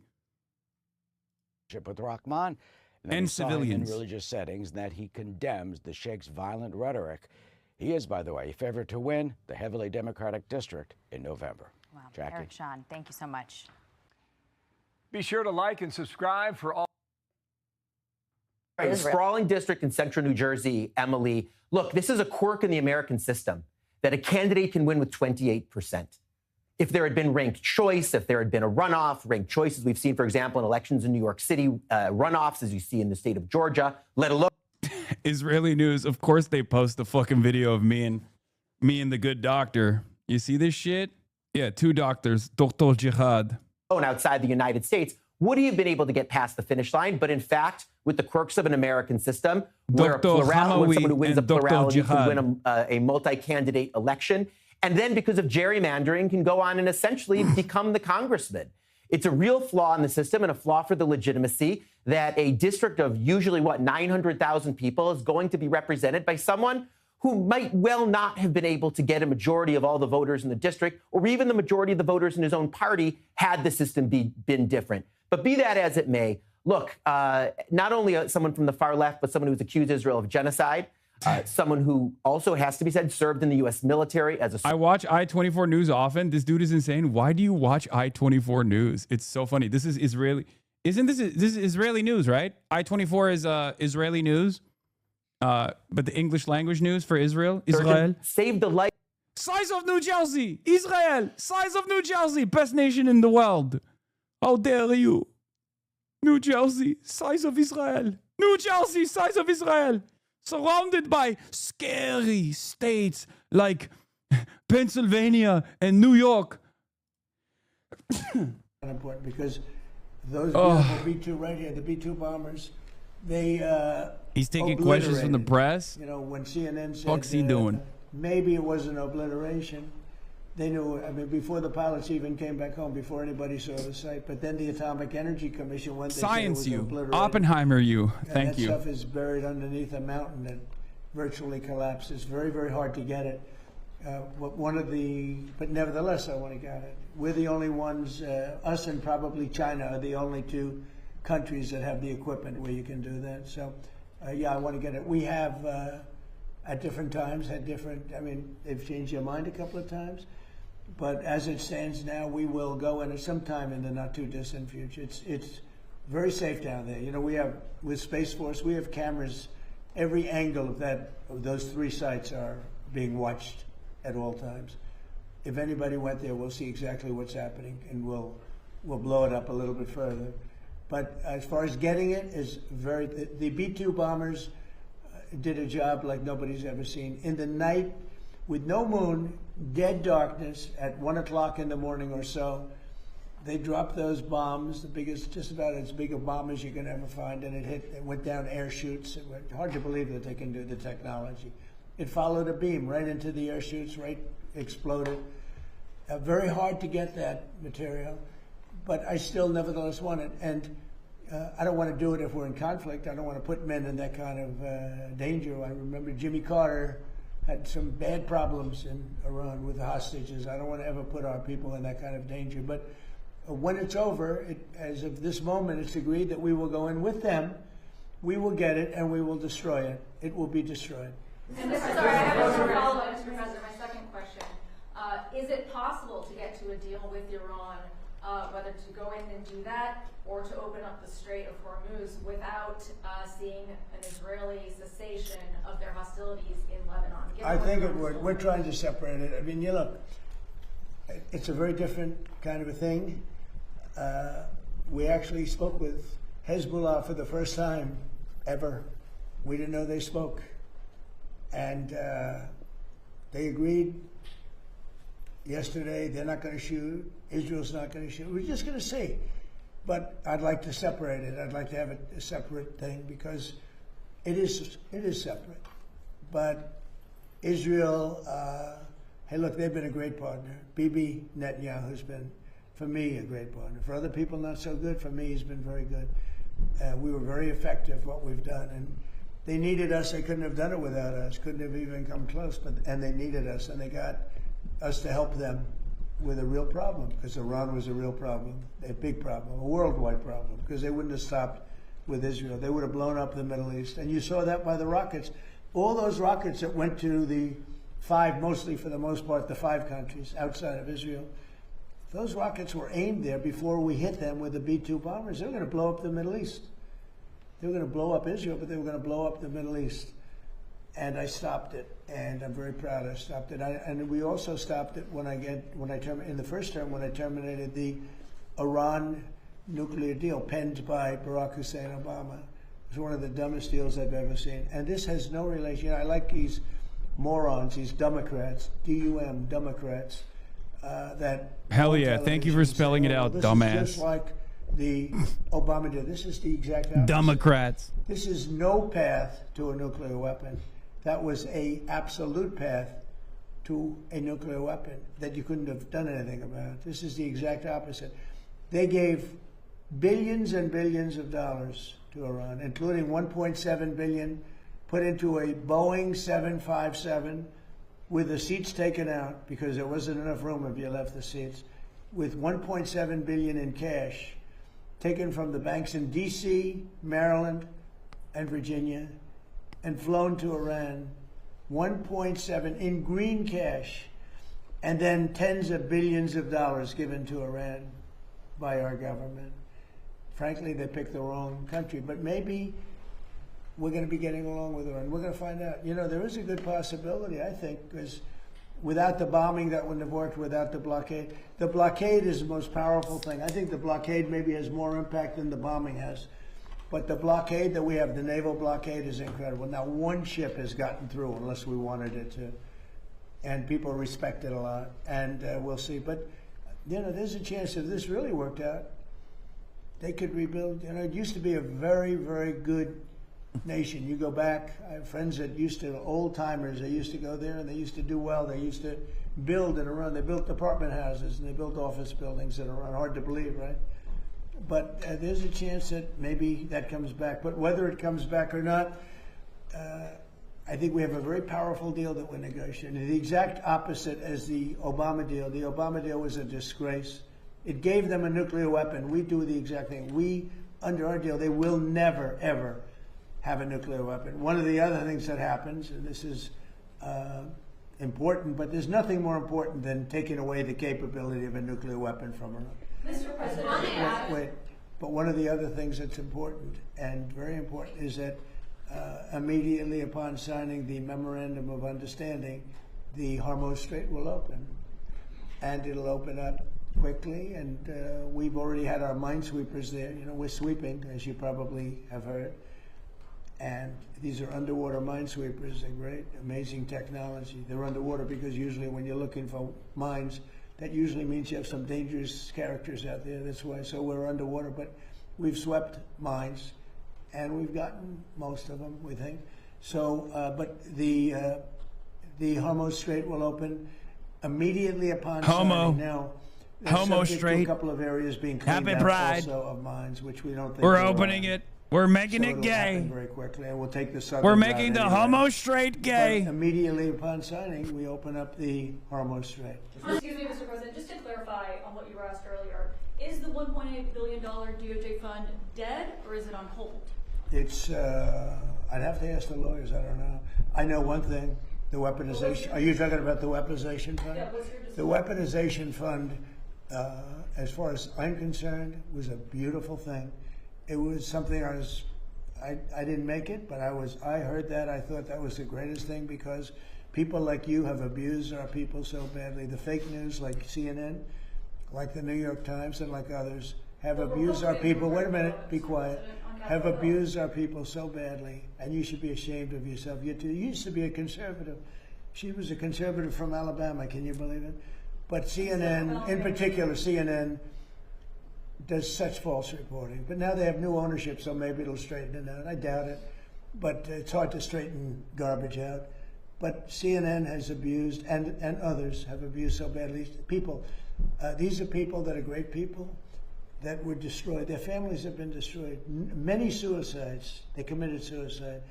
People that went there with love. They went there with love. You know, when I made that speech early in the day, tremendous crowd.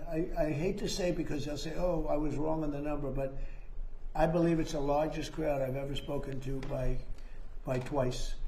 The biggest crowd, I think, bigger than the inaugurations, bigger than anything. And there was so much love and friendship. It was the most amazing thing. People were crying. They were like, wait a minute, let me finish. And those people have been abused by you and by others and by the politicians, by the Democrats. They're dumb people. They want to have open borders. They want to have transgender mutilization of your children. They want to have men playing in women's sports. They want to have high taxes. They turned down, you know, they fought us on the tax bill, and they fought us because they want people to pay high taxes because they're crazy. There's something wrong with them. There's something wrong with you. It's a shame. Yeah, go ahead, Liz. I just wrote that. Did you like it? Did you think it was well written? Well, it's certainly very meaningful to non-Americans. Well, I'd read it. Do you want to read it? Do you have it? You could read it some truth. I just wrote it.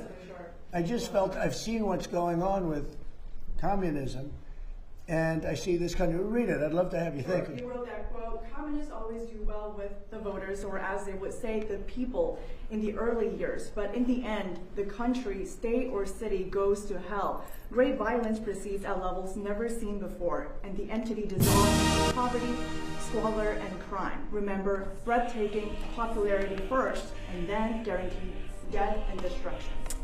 Incredible take, sir. Thank you. You see it happening with Los Angeles and parts of California. And it's so easy, you know. I'd be the greatest in the world. nobody would be as good as me. I'd give away everything. I could be the greatest. I would sell them. You're going to get free rent. You're going to get free houses. You're going to get free food. You're going to get free everything. But eventually that ends. And it leads to death, destruction, He's too stupid to say eventually you run out of other people's money. When I He's too stupid to fucking rip on previous right here, and he's been in the office a couple neoliberal of times. fascists who have Mayor, said far more about communism. He's a very nice person, and I don't know. He's a smart guy. I don't understand why he thinks it's okay for all these companies that pay hundreds of millions of dollars in taxes a year to leave.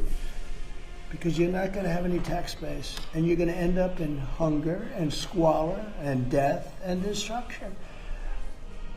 I would be better than him if I wanted to go that route. Ladies and gentlemen, you'll no longer pay rent. You'll no longer have to pay interest on your mortgage. In fact, I'll end your mortgage. I'm going to cut everything. You're no longer going to have to pay for food. I'm going to give you a grocery store, and I'm going to give you free food. You're no longer going to have, you're going to have the greatest life ever. Follow me, you're going to have the greatest life. And you know what? For a couple of years, that's such a powerful, I would be the best ever at giving it. Nobody would ever be. I had to sell free enterprise. Free enterprise is tougher to sell, but that's what's made our country great.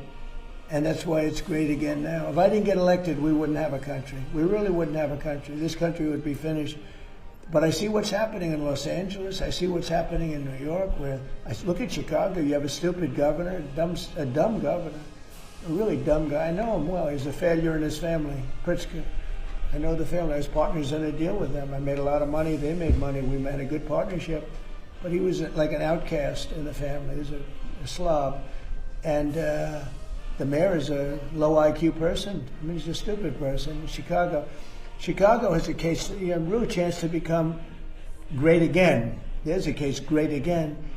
If we were allowed to do what we did in Washington or Memphis, you know, I was with the governor of Tennessee yesterday, and he said, I want to come in. He came in to thank me. I said, for what? He said, what you did for Memphis. Memphis, the crime is down about 72%. He said it's like a different city. Washington is even more so. We started a little bit earlier. Washington, you walk down the streets and people feel safe here again. It's a safe city. If I were, oh, by the way, in Louisiana, what I've done there is unbelievable. Because the governor, Jeff Landry, called. He said, you got to help me with New Orleans. We have a tremendous crime problem. And I sent in our really talented people, including National Guardsmen. And they did it unbelievable. They had the safest, they said they had the safest, we just ended about 3 weeks ago. They had the safest Mardi Gras they've ever had. I could do that in Chicago, but you have to have the support of a governor. You can't have a slob that says, you know, we don't want it. People get murdered, and he says it's fine. They lost 5 or 6 people last week, and they said, it's fine. They're not going to lose 5 or 6 people. And I would make Chicago so good and so safe. It's got potential. The longer it goes, the harder it is to fix. And San Francisco, we could do such a good job. My friend said, please let the mayor, he's a liberal guy, nice guy, I talked to him. He wants to make San Francisco good, and he's trying very hard. I said, look, I can do it much faster than you. Please let me have a time. I mean, I spoke to the mayor, and some very important people asked me to give him a chance, because I'd like to see if he could do it. And he's doing okay, but I could do it much faster, much better. And we can remove, don't forget, 2% of your people create 90% of your crime. That's a great number, because 2% of the people you can take care of. If it was 90% of the people, that's no good. But 2%. In Washington, right here in D.C., we removed close to 5,000 hard-line criminals. Many came in through the Biden open border.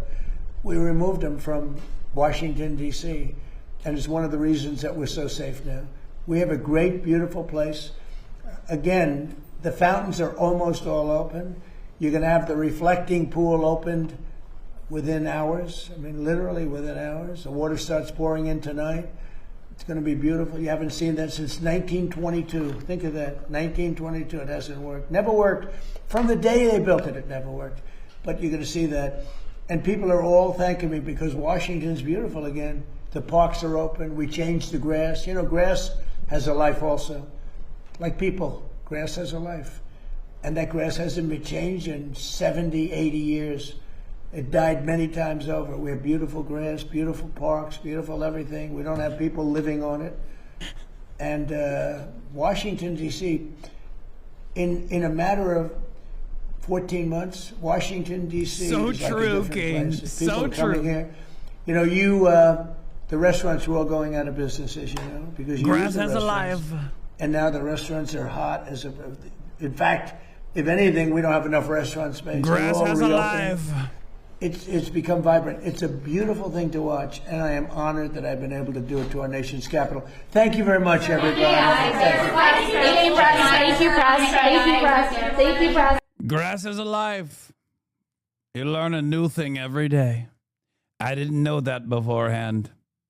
Of course, he knows because he's got a golf course. He knows a lot about grass, the best types of grass. Bro, I fucking hate this timeline so much. Death and destruction under the dumbest fucking people, and people still too stupid to see. Yeah.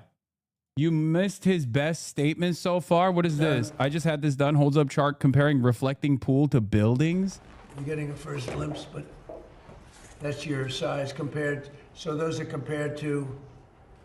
Those are among the tallest buildings in the world, including the Empire State Building. I think one of the funniest year 250 celebrations that Trump is engaging in is that he has disgusting taste. He's very gaudy.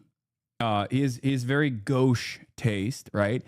And he has now tasked himself with the thing that he cares about the most, which is just to like revamp everything, like all these like beautification initiatives. And that's the only thing he cares about. Literally nothing else.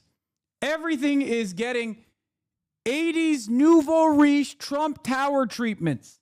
Everything. You're getting a first glimpse. Look at this. World Trade Center.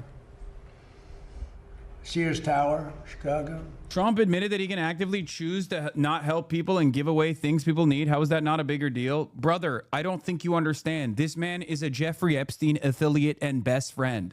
His cult doesn't care. He literally said Israel basically is the reason why gas prices are high, and he loves it. And then he turned around and said he doesn't care about the prices.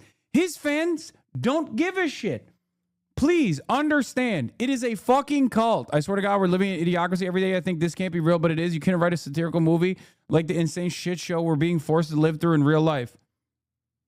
President Trump compares UFC arena at White House to Eiffel Tower, says it could be permanent. Oh my God. Oh my God. Oh my God.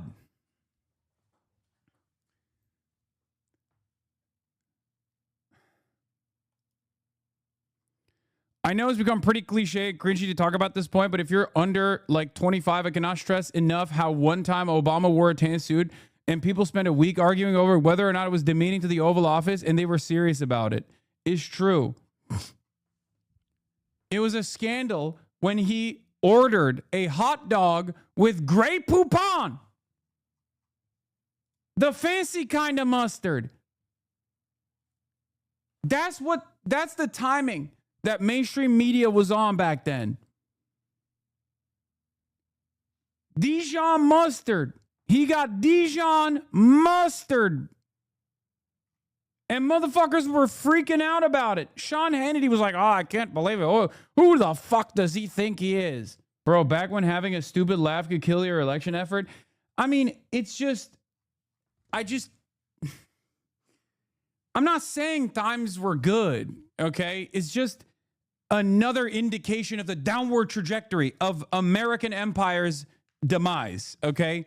It's just another data point that you can look at. Because Obama did a litany of different war crimes, and it was not great either. But like, the point that I am trying to make is that things have deteriorated further since then.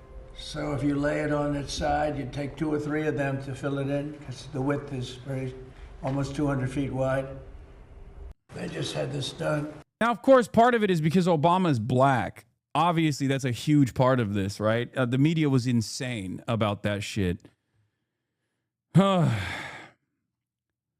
But I mean, Donald Trump has basically shown us that you can do whatever the fuck you want if you are a servant of Israel. In commitment 2026, and if you are at least like openly supportive of white supremacy as a Republican, if you are servile to the interests of capital, servile to the interests of Israel, you can do whatever the fuck you want. Okay. What is this? Dr. Oz says Trump is in spectacular health after Walter Reed checkup, saying he returns because he likes the results. He likes to do the thing where I hold his scrotum and tell him to cough, Oz explained. He's always asking if he can do the cough test, so we do it. Okay, this is not real. It's not real. Oh my God. I was reading it and I was like, what the fuck is it's not real. It's fake. Guys, I know it's fake, okay? I read a couple of fucking lines before to... Of course this shit is fake. I'm going to retweet it anyway, though. It's a little bit of mischief.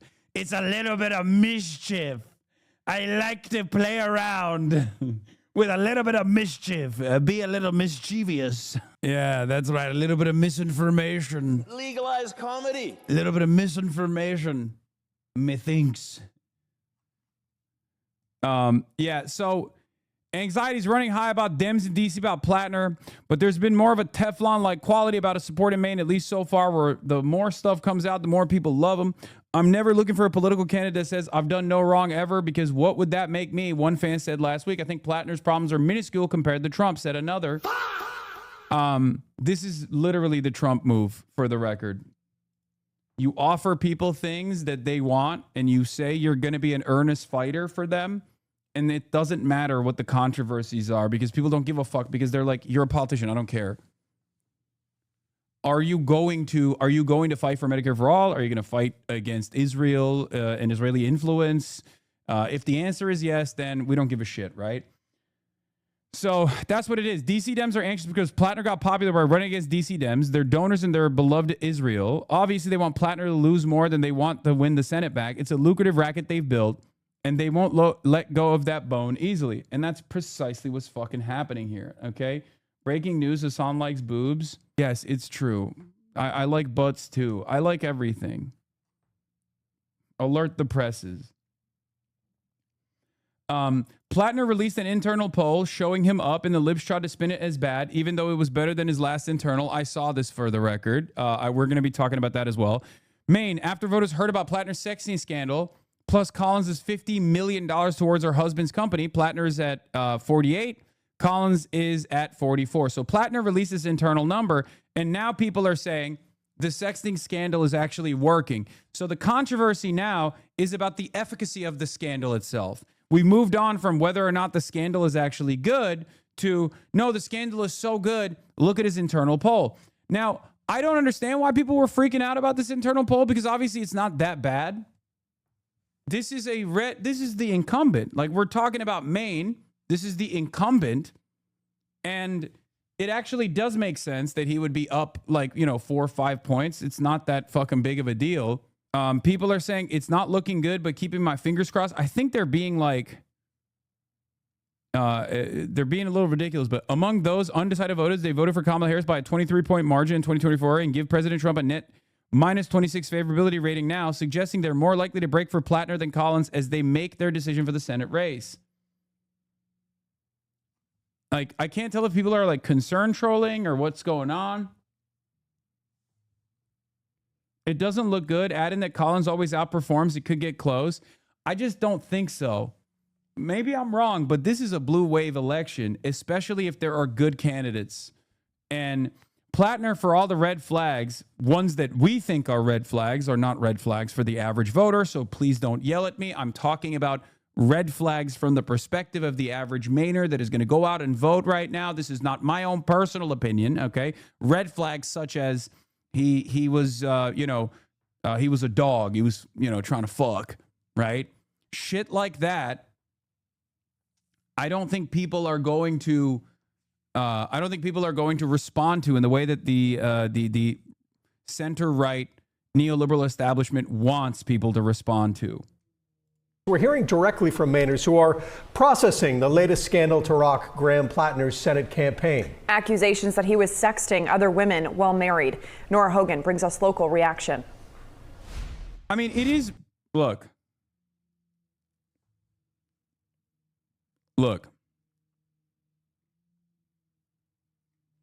This is Donald Trump's world and we're living in it.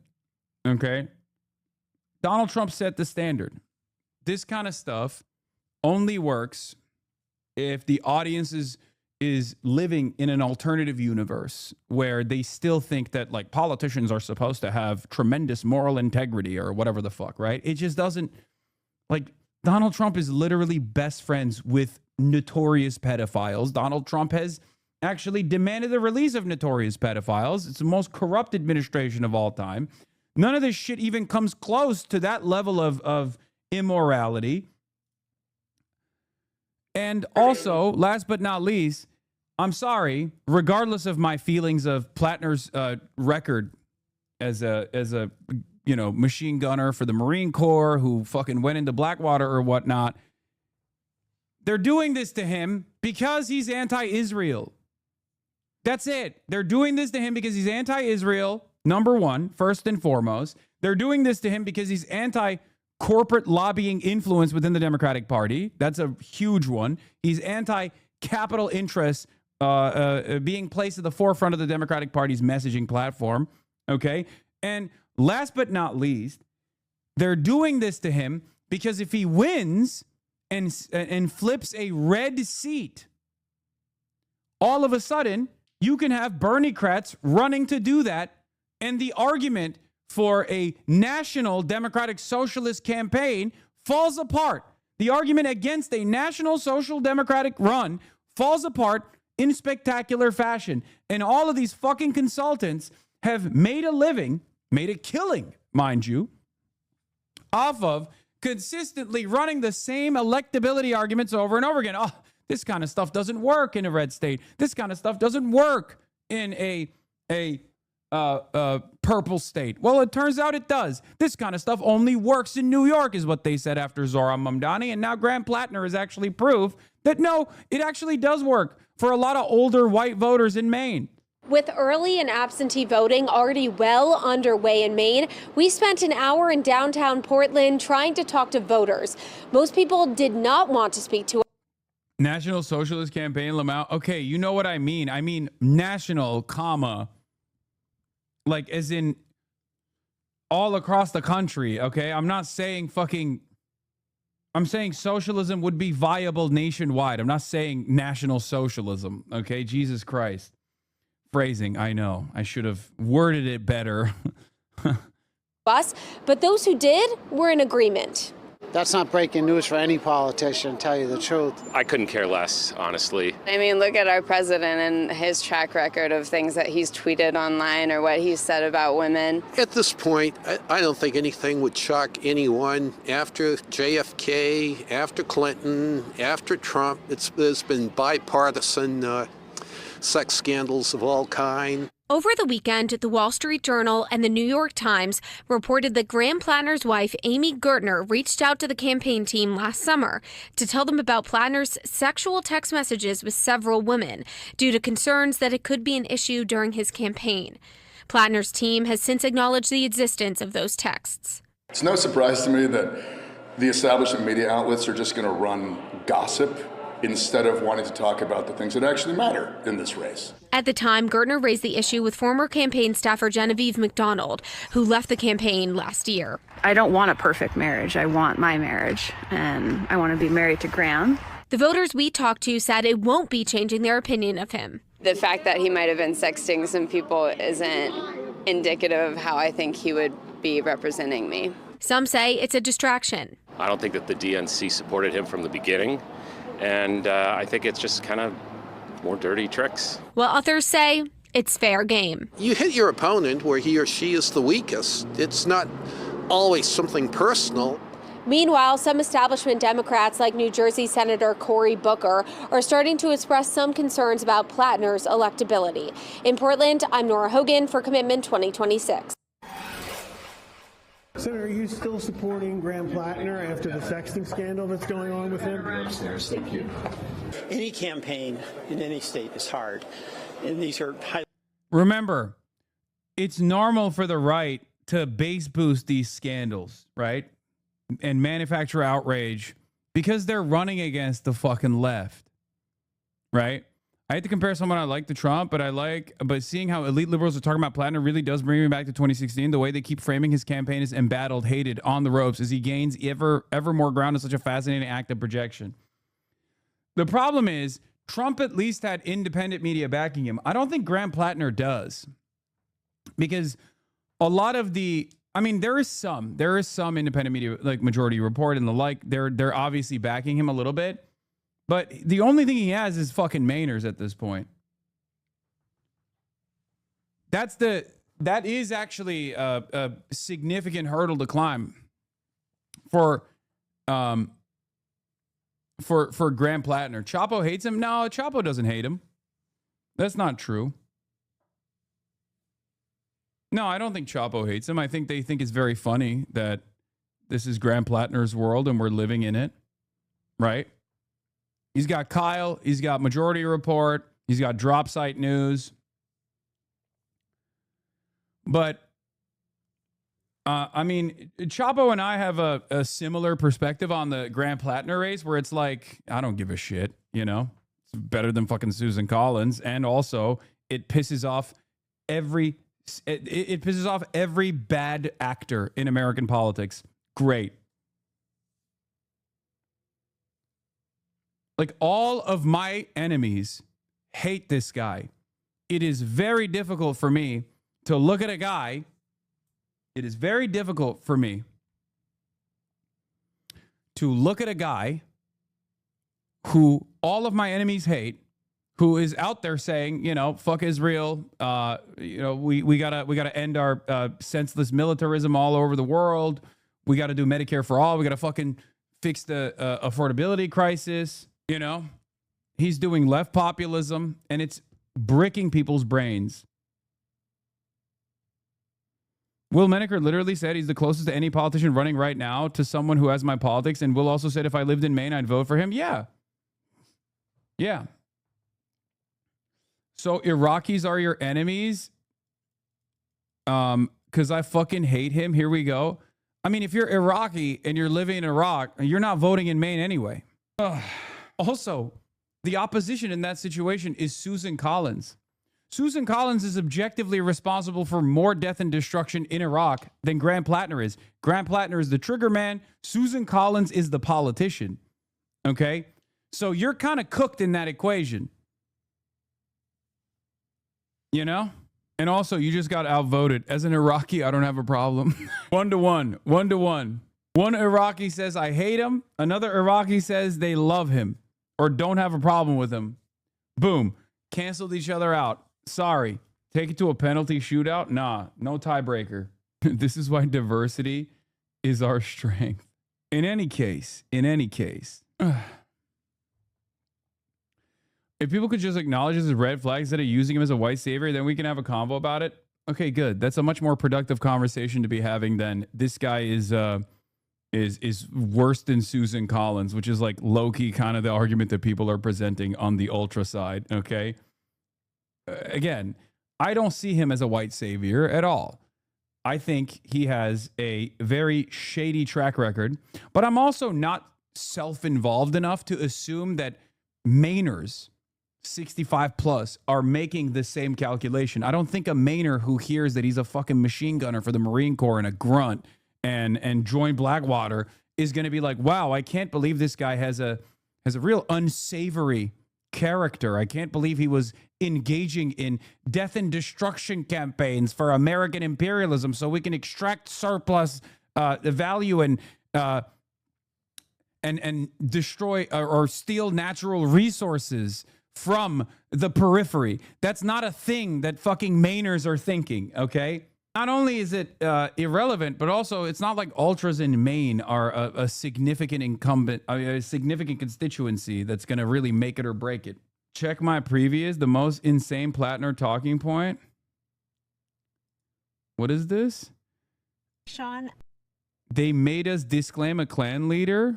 But they're not uncomfortable enough. Remember, everybody who's a Republican anywhere had to disclaim David Duke, even if we never met him, had a meal with him, agreed with anything he said.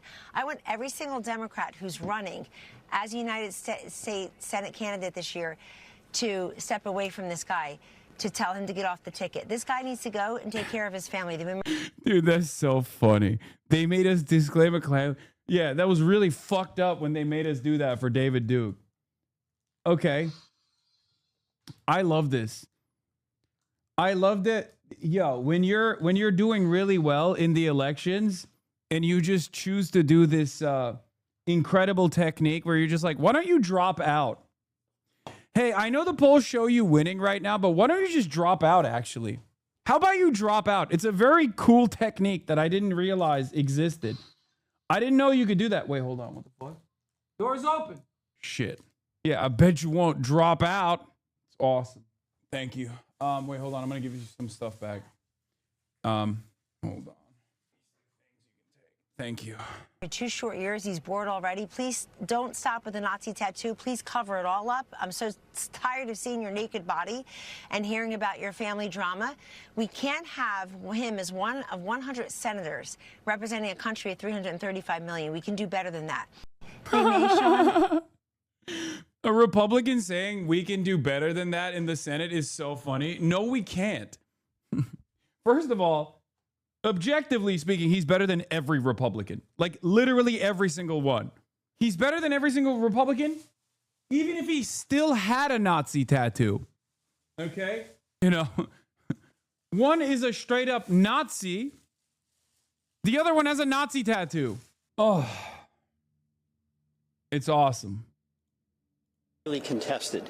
So it's going to be up to me. Donald Trump is the president. He's a pedophile. I'm very confident we are going to win Maine. So what are the billionaires worried about? Why are they spending so much money trying to defeat this guy?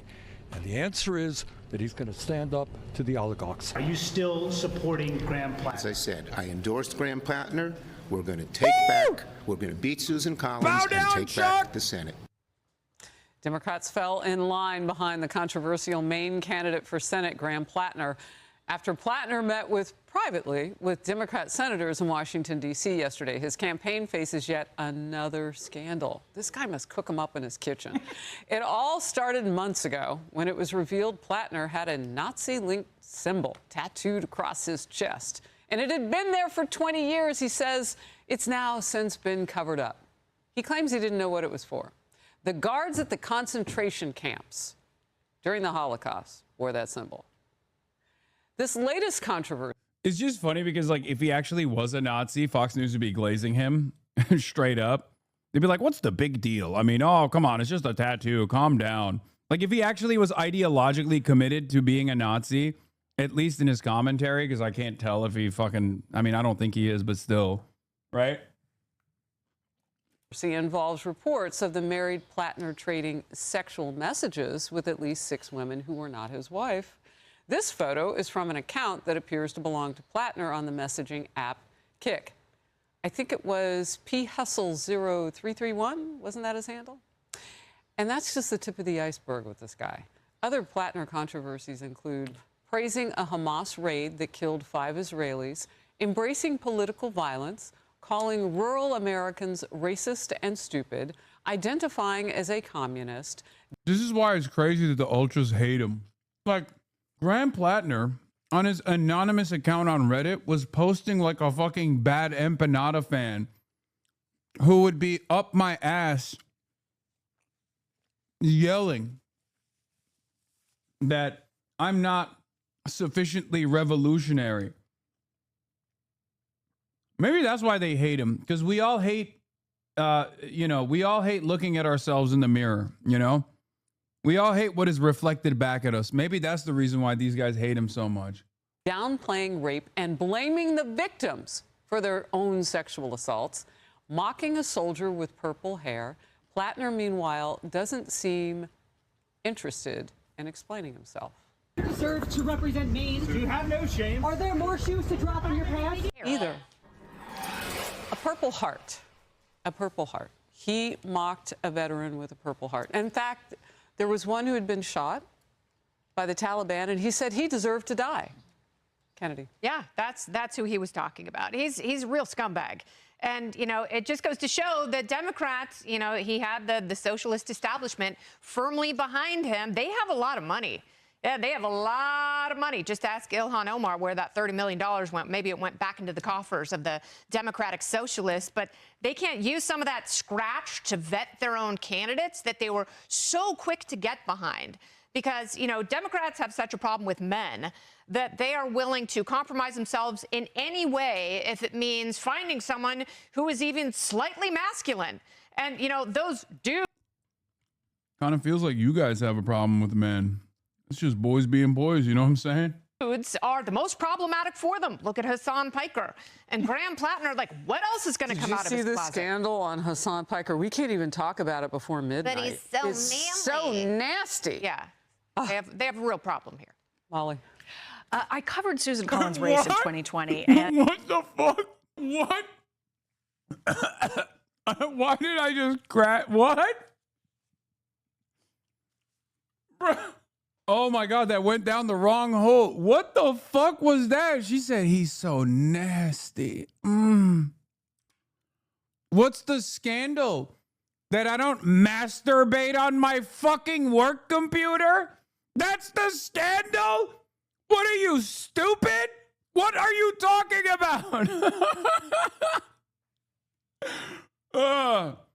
Also, I'm not running for office. I'm a fucking content creator. I make jokes.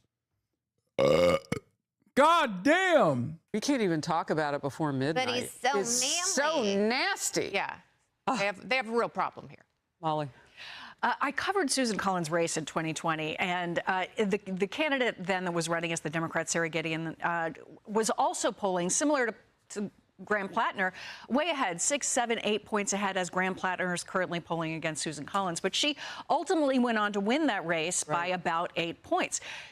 Maine is filled with these split-ticket voters. They'll vote for a bunch of Democrats, but then they'll switch over and they'll still check that box for Susan Collins, who's already won the last 5 times that she's run for Senate, and this is her 6th run in this race. So the juxtaposition that will face these moderates and these independents, of which there are a lot in Maine, in particular, they even split their electoral votes in Maine, and Trump has won that northern part of the state previously. They're going to have to decide if their vote for Graham Plattner with all of these scandals that have come up, or meanwhile, the current senator, who is the head of the Appropriations Committee, the first time in 92 years that a senator from Maine has been the head of the Appropriations Committee, and Susan Collins has that job right now. She's out welcoming veterans home from honor flights and cuddling puppies on the campaign trail. So they have quite a juxtaposition to choose from, and we'll see what those split-ticket voters do. They've ultimately decided this race many times in the past. They went for Obama. They went for Susan Collins. They've gone for Joe Biden. They went for Susan Collins. And I think it'll come down to those folks and what they see between these two candidates. They also don't pick up the phone to answer pollsters. You know, you and I were talking about the generational gap right now, and it's on both sides of the aisle, but particularly for Democrats, it's been an issue for them. They are looking for, because it's worked for Republicans at times, those people who are not necessarily part of the establishment. You mentioned the 5 terms she's been senator. That might actually play a bigger role than some of the stuff we've been talking about with those voters in Maine. Yeah, and Susan Collins, for this area of the country, for this state, that is a blue state. She's the only Republican senator in the Northeast. She knows her state. She's shown fidelity to what she has said on the campaign trail, and I do believe she will prevail. To your point, that was an excellent breakdown of the ticket splitting, Molly. But with Graham Plattner, it's amazing how skittish the Democrats get when cameras come around these days in the wake of all these controversies. Bernie just kind of owned it and leaned in amazingly and oddly, but the rest of them tried to flee from the cameras. And avoiding the cameras, that's not a strategy. They actually moved Graham Plattner's event yesterday, according to Politico. He was supposed to speak at the Capitol Hill Bistro. They moved it to the DSCC, a more private location where he wouldn't have cameras chasing him. But when he walked outside, there were protesters shouting, "Hey, hey, ho, ho, P. Hustle's gotta go." They think that they were Republican protesters from the NRC. Nevertheless, there will be protesters following this man around. There will be cameras. There will be shouted questions. And one of the questions shouted at him yesterday was, Graham, how old were the girls? He did not answer, but I do think that's a question. It's unbelievably nasty business. 1, the president is Donald Trump. 2, This is just more projection. Like, that's your sick and twisted mind. And I like that the whole point here is, sorry, you're running a tough race. We just have to literally accuse you of being a pedophile and harass you everywhere you go with the New York Post. Which, weirdly enough, I'm catching strays on too for some fucking strange reason. I'm receiving the fucking Graham Plattner treatment by the New York Post as well. What the fuck? Question that needs to be answered. These girls that he was communicating with during his marriage, I would like to know the age of these girls. We need to dig down deep. We've seen problems with Democrats across the country. This is another one, and you can run from the cameras, but eventually you're going to have to answer them. You are the albatross around the Democrats' neck right now, every single last one of them. We understand the question because there is an eye-popping percentage of youngsters between the ages of 13 and 17 on that Kick app. We know as of 2 nights ago, I didn't check last night again, but I did 2 nights ago, that the app he was still on it. So I understand that question.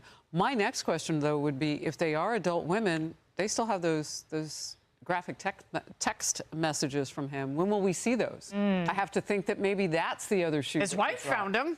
You know, she's the one who took him to the campaign. Yeah, to help him out with the Oppo research. She was Oppo research, right? Yeah. Well, you had that or the Nazi symbol. Like, I don't know. You had to, like, cover up one to maybe have the next scandal to get yourself off of that other one. I'm just trying to game it out for them. I don't really know. He's got a lot of problems. When you don't have standards. Well, there you go, Todd. I like when you point to me. No standards. Todd, you please take the thing to floor. We were talking in the break about, and you asked a question, could Janet Mills be put back? The governor who suspended her campaign. And this ties into exactly what Kayleigh said in terms of further scandals to break. The play from the Republicans is clear. Dude, they're begging Janet Mills, please come back.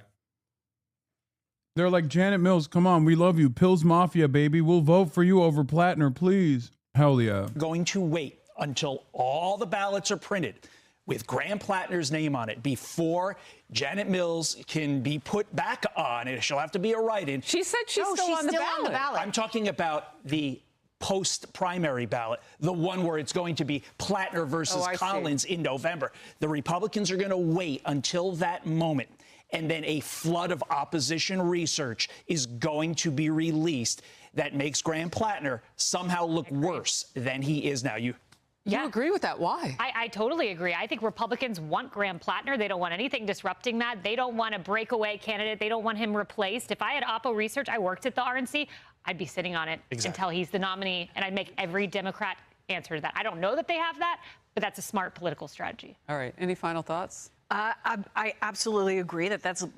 Think about what we're watching right now. This is supposed to be the contest among the Democrats. So this is their time to figure out who he is, and this is what we already know. The Republicans very well could be sitting on something, holding something back, or we wait. Wife. They could be sitting on his wife, Harris. That's no, she right. could have more. She came forth with the sexy texts. Be sure to like and subscribe for all the Fox News latest on YouTube and catch full shows streaming now on Fox 1. Good evening from a rather stormy Iranian capital. Tonight we are live from Iran, where the... Meanwhile, tweets keep surfacing from Espaillat opponent Daraliza Avila Chevalier. In 2022 post we obtained, she accused the DSA of anti-Palestinian racism. Then in late 2025, DSA leaders voiced reservations about backing her per audio we got. Nobody cares.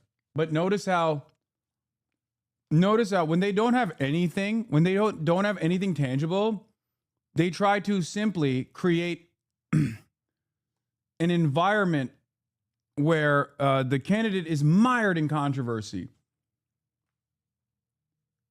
For all of the long-term Hasanabi heads, you are used to this already.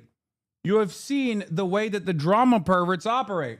In some ways, it's actually kind of interesting to see it unfold in the political stage for once, because this is the first time they have socialist, anti-imperialist, anti-Zionist candidates running. Does anyone ever donate to this guy? Great question, Cerberus. Subscribe to the Piker Broadcasting Service, the People's Broadcasting Service, the only way to fund the show. If you like what you're seeing here, the Piker Broadcasting Service, PBS, is sponsored by you, the viewers, for you, the viewers. No ad breaks, no sponsorships, no nothing.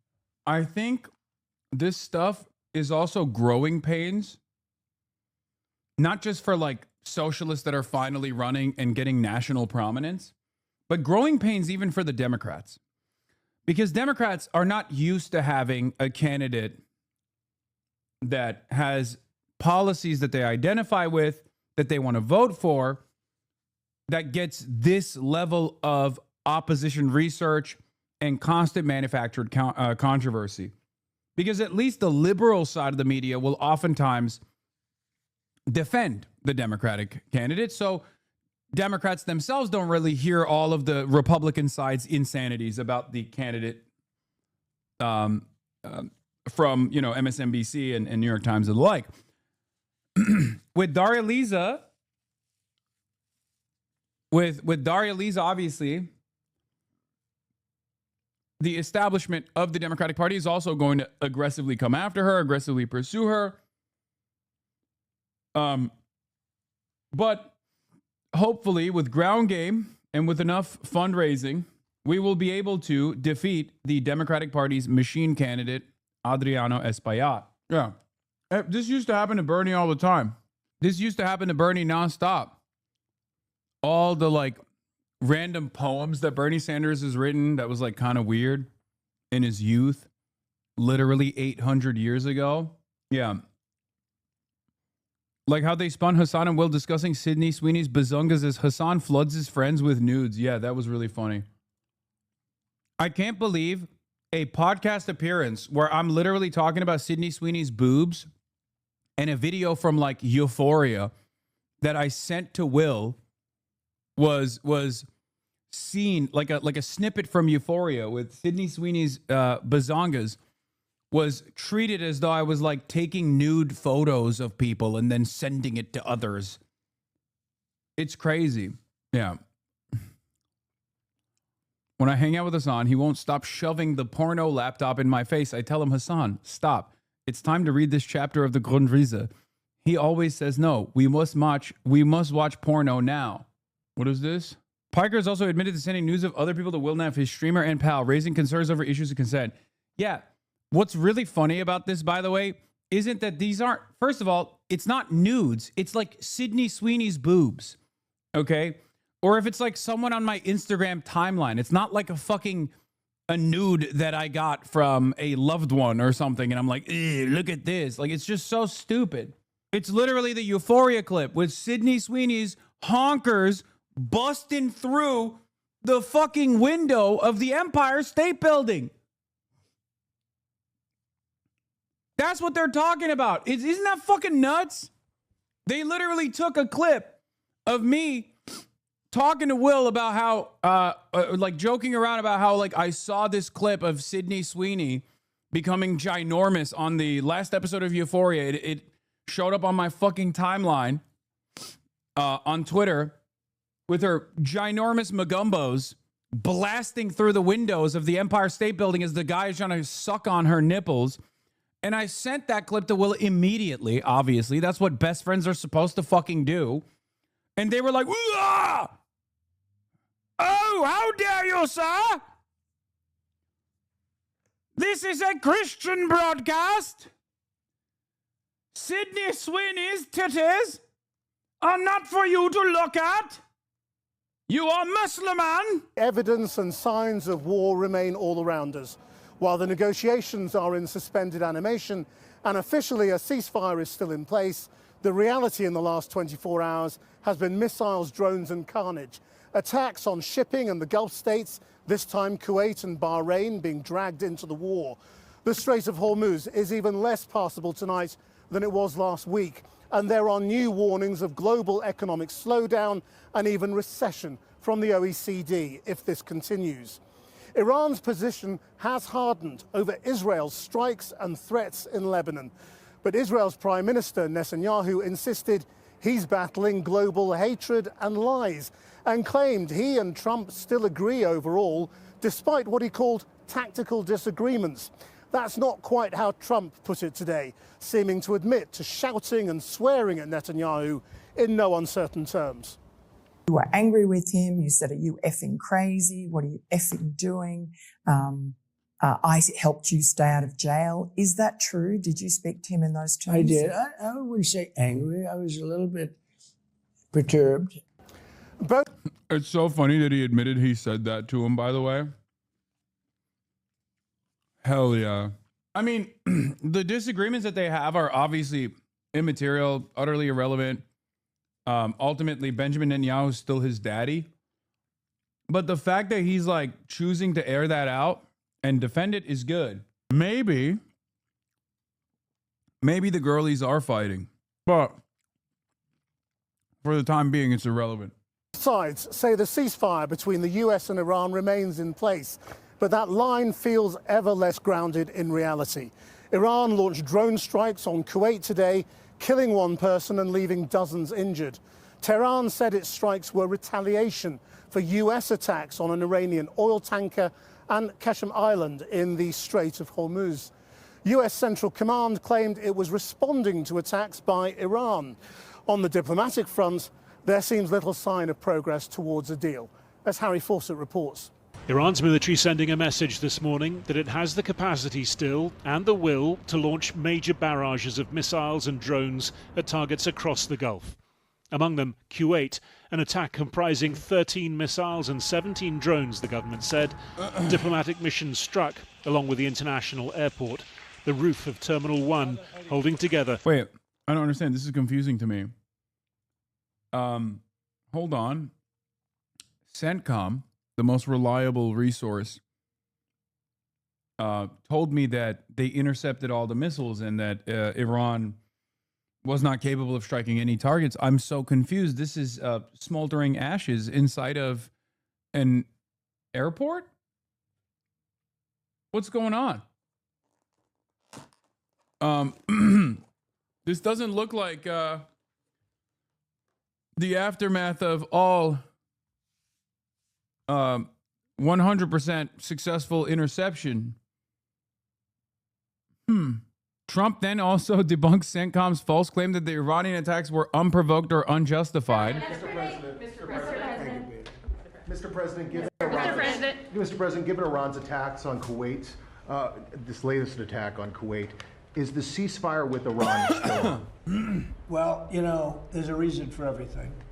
And we hit them pretty hard the night before, and actually last night. And when it was explained to me, I said, all right, so we'll do that. But we've been hitting them pretty hard, a little bit. So there is a reason for certain things, and there's usually a reason that... Wait, what the fuck just happened? Action for a different reason. The negotiation itself has gone very well, actually. Very well. Mr. President, yesterday... I mean, if it happens, I mean, it might not happen, who knows? But if it happens, it could happen like over the weekend. What do you think it will take for the Houthis to get involved? Iran has to say. TMZ asked Randy Fine about you. I'm with TMZ DC. How are you? I'm fine. How are you? It's good to see you. Nice to see you. Pretty hot today, huh? You know, it's not so bad. It could be hotter. That's why we're walking outside. That's true. But it's warming up, that's for sure. Hey, I was interested to Watch out, don't run into that. Thank you. I was interested to get your take on Hassan Piker not being allowed into England. Well, I don't think you should be allowed into America, so I think that's a good start. What about freedom of speech? Well, people have. He's like, I don't believe in it. He almost said, I don't believe in it. What about freedom of speech? Well, people have freedom of speech, but I think when you're a terrorist, you should be held responsible for that. And I think that he's clearly a supporter of terror. He's a walking billboard for the problem with birth tourism. You know, he was brought here by his Turkish family. They had him, then they took him home, made him hate America, and then sent him in to torment us. The guy's a horrible human being, and I wouldn't let him into my country if it was up to me, so I don't blame them. Look, I mean, maybe your opinion, but like he's not a terrorist. He says some stuff that you disagree with, and I think banning him from a country is like pretty crazy step for someone who's just expressing their opinion. It's up to them. They don't want him in. I wouldn't want him in either. And by the way, that they're allowed to do that. They're allowed to, but I mean... Wow. Dude, this is, again, one of the most reactionary Republican congresspersons. A sitting congressperson. I know we've gotten used to this, by the way, which is crazy. We shouldn't get used to this at all. But TMZ is asking a sitting congressperson on whether or not I should be allowed into the country. And he's saying, I don't really give a shit about free speech. He's a terrorist. He shouldn't even be allowed into the United States of America. Isn't that wild? What the fuck is going on, man? Freedom of speech is just a huge issue, and if you're going to start banning someone just because you disagree with their views, then where does it end? Well, he promotes Muslim terror, so I think they're making the right decision by not taking that. I'm surprised they did it, but I think they did the right thing. Okay, thank you, sir. TMZ getting into political reporting has been actually kind of good. I'm not going to lie. I love that. Like, I never thought that I would be saying this, but they kind of cook a lot. Fox owns TMZ. You think it'll be a bait and switch like CBS one day? I mean, I don't really trust Harvey at all. I'll be honest. And yeah, someone in the chat said you're gonna hate giving TMZ credit when they go and ask Bernie about your fap top. Is true. It's true. Whenever somebody calls you a terrorist, you should correct them. It's pronounced Twitch streamer. Same thing happening with climate Twitter accounts. Not exactly a new development, but it's fascinating how climate has just dropped out of what Sunrise likes to talk about. I mean, that's not even true, to be fair, because obviously anti-genocide is still, like American imperialism is destroying the climate. Everything still ties back to the climate. We still live on this planet. Like, I get the point that these guys are trying to address here, but it's a youth movement, obviously. And as a youth movement, they're gonna focus on things that the youth care about, and this is a thing that the youth care about. Climate is low-key dropped out of what the voters in general care about. Fascism kind of taking their priority right now. Yeah, I feel like it's still very important, but it's kind of difficult to advance that cause when Trump is just like straight up a fascist, right? About as well as this ceasefire. You support terrorists? No, I don't support Israel as a heater line. Oh, no, I know. That's why I love hitting that line. Every time I hit good lines like that, though, there's, new drone footage coming from outside of my house. I swear to God, I feel like when Abdul El Sayed wins, I feel like those drones are not going to be taking photos outside of my house. They're just going to be dropping Shahed drones on my house. And you'll have the shit libs cheering it on, being like, hell yeah, finally someone took care of this radical terrorist. Holding hands with the Republicans. This heinous Iranian aggression targeted civilian and vital facilities, including Kuwait International Airport, resulting in the death of an Indian resident and several injuries and significant material damage. Iran said it was responding to US strikes, including on one of its tankers. The US said it carried out defensive strikes after failed Iranian missile attacks on its military bases. And so, for all the recent talk of imminent agreement, of a final determination from President Trump, the Strait of Hormuz today still gridlocked. On a sympathetic podcast, the president invited to say the confusion and contradiction was all intentional, the art of the deal. No, it's just the way I am. It changes. I mean, I could leave here, I could give you an answer, and then in 20 minutes go into the Oval Office and say, how are things going? And I realize my answer is now incorrect, okay? You had a phone call with Bibi Netanyahu, the Prime Minister of Israel, in which you were angry with him. You said, are you effing crazy? Dude, what's up with the Aussies in American political media, by the way? That's just 2 for 2 now. We got the TMZ Aussie. He's like, Randy Fine, what do you think about Hassan Piker? And then you got the New York Post one, Podforce One.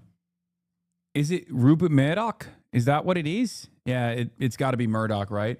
Trump looks like dog shit in this podcast. Buddy, Trump looks like dog shit in every photo that they take of him. There is no like unique moment where Trump looks good. He's 85 years old, or he's 80 years old, and also incredibly fat, and also doesn't lift a goddamn finger because he thinks it's going to expend his life battery, which he thinks is finite. And Yeah, I mean, he just looks like shit. He's literally rotting like a goddamn carcass. Onion, Trump writes Netanyahu strongly worded check.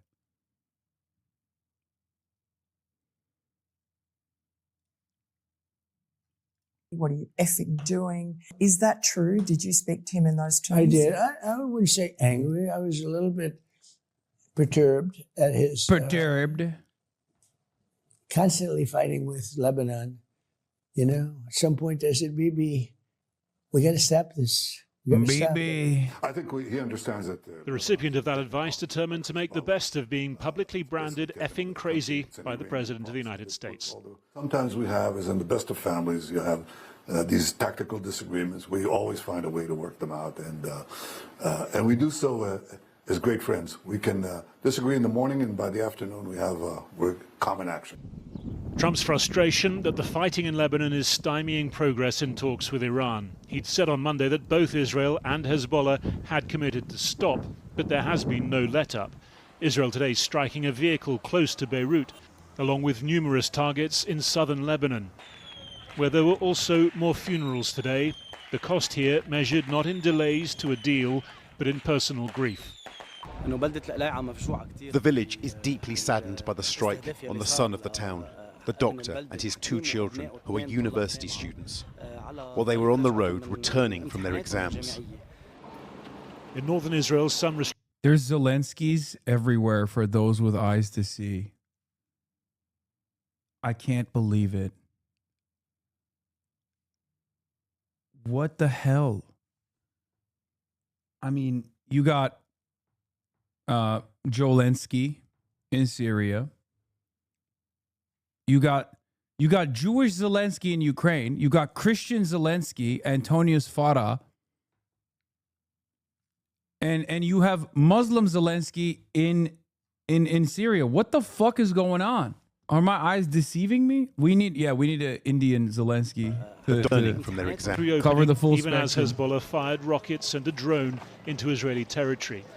This evening, Kuwait state news agency released new images of the aftermath at the airport, a montage of destruction at odds with the portrayal of an imminent end to this conflict. Iran's foreign minister saying any further hostile act would be met with a decisive response.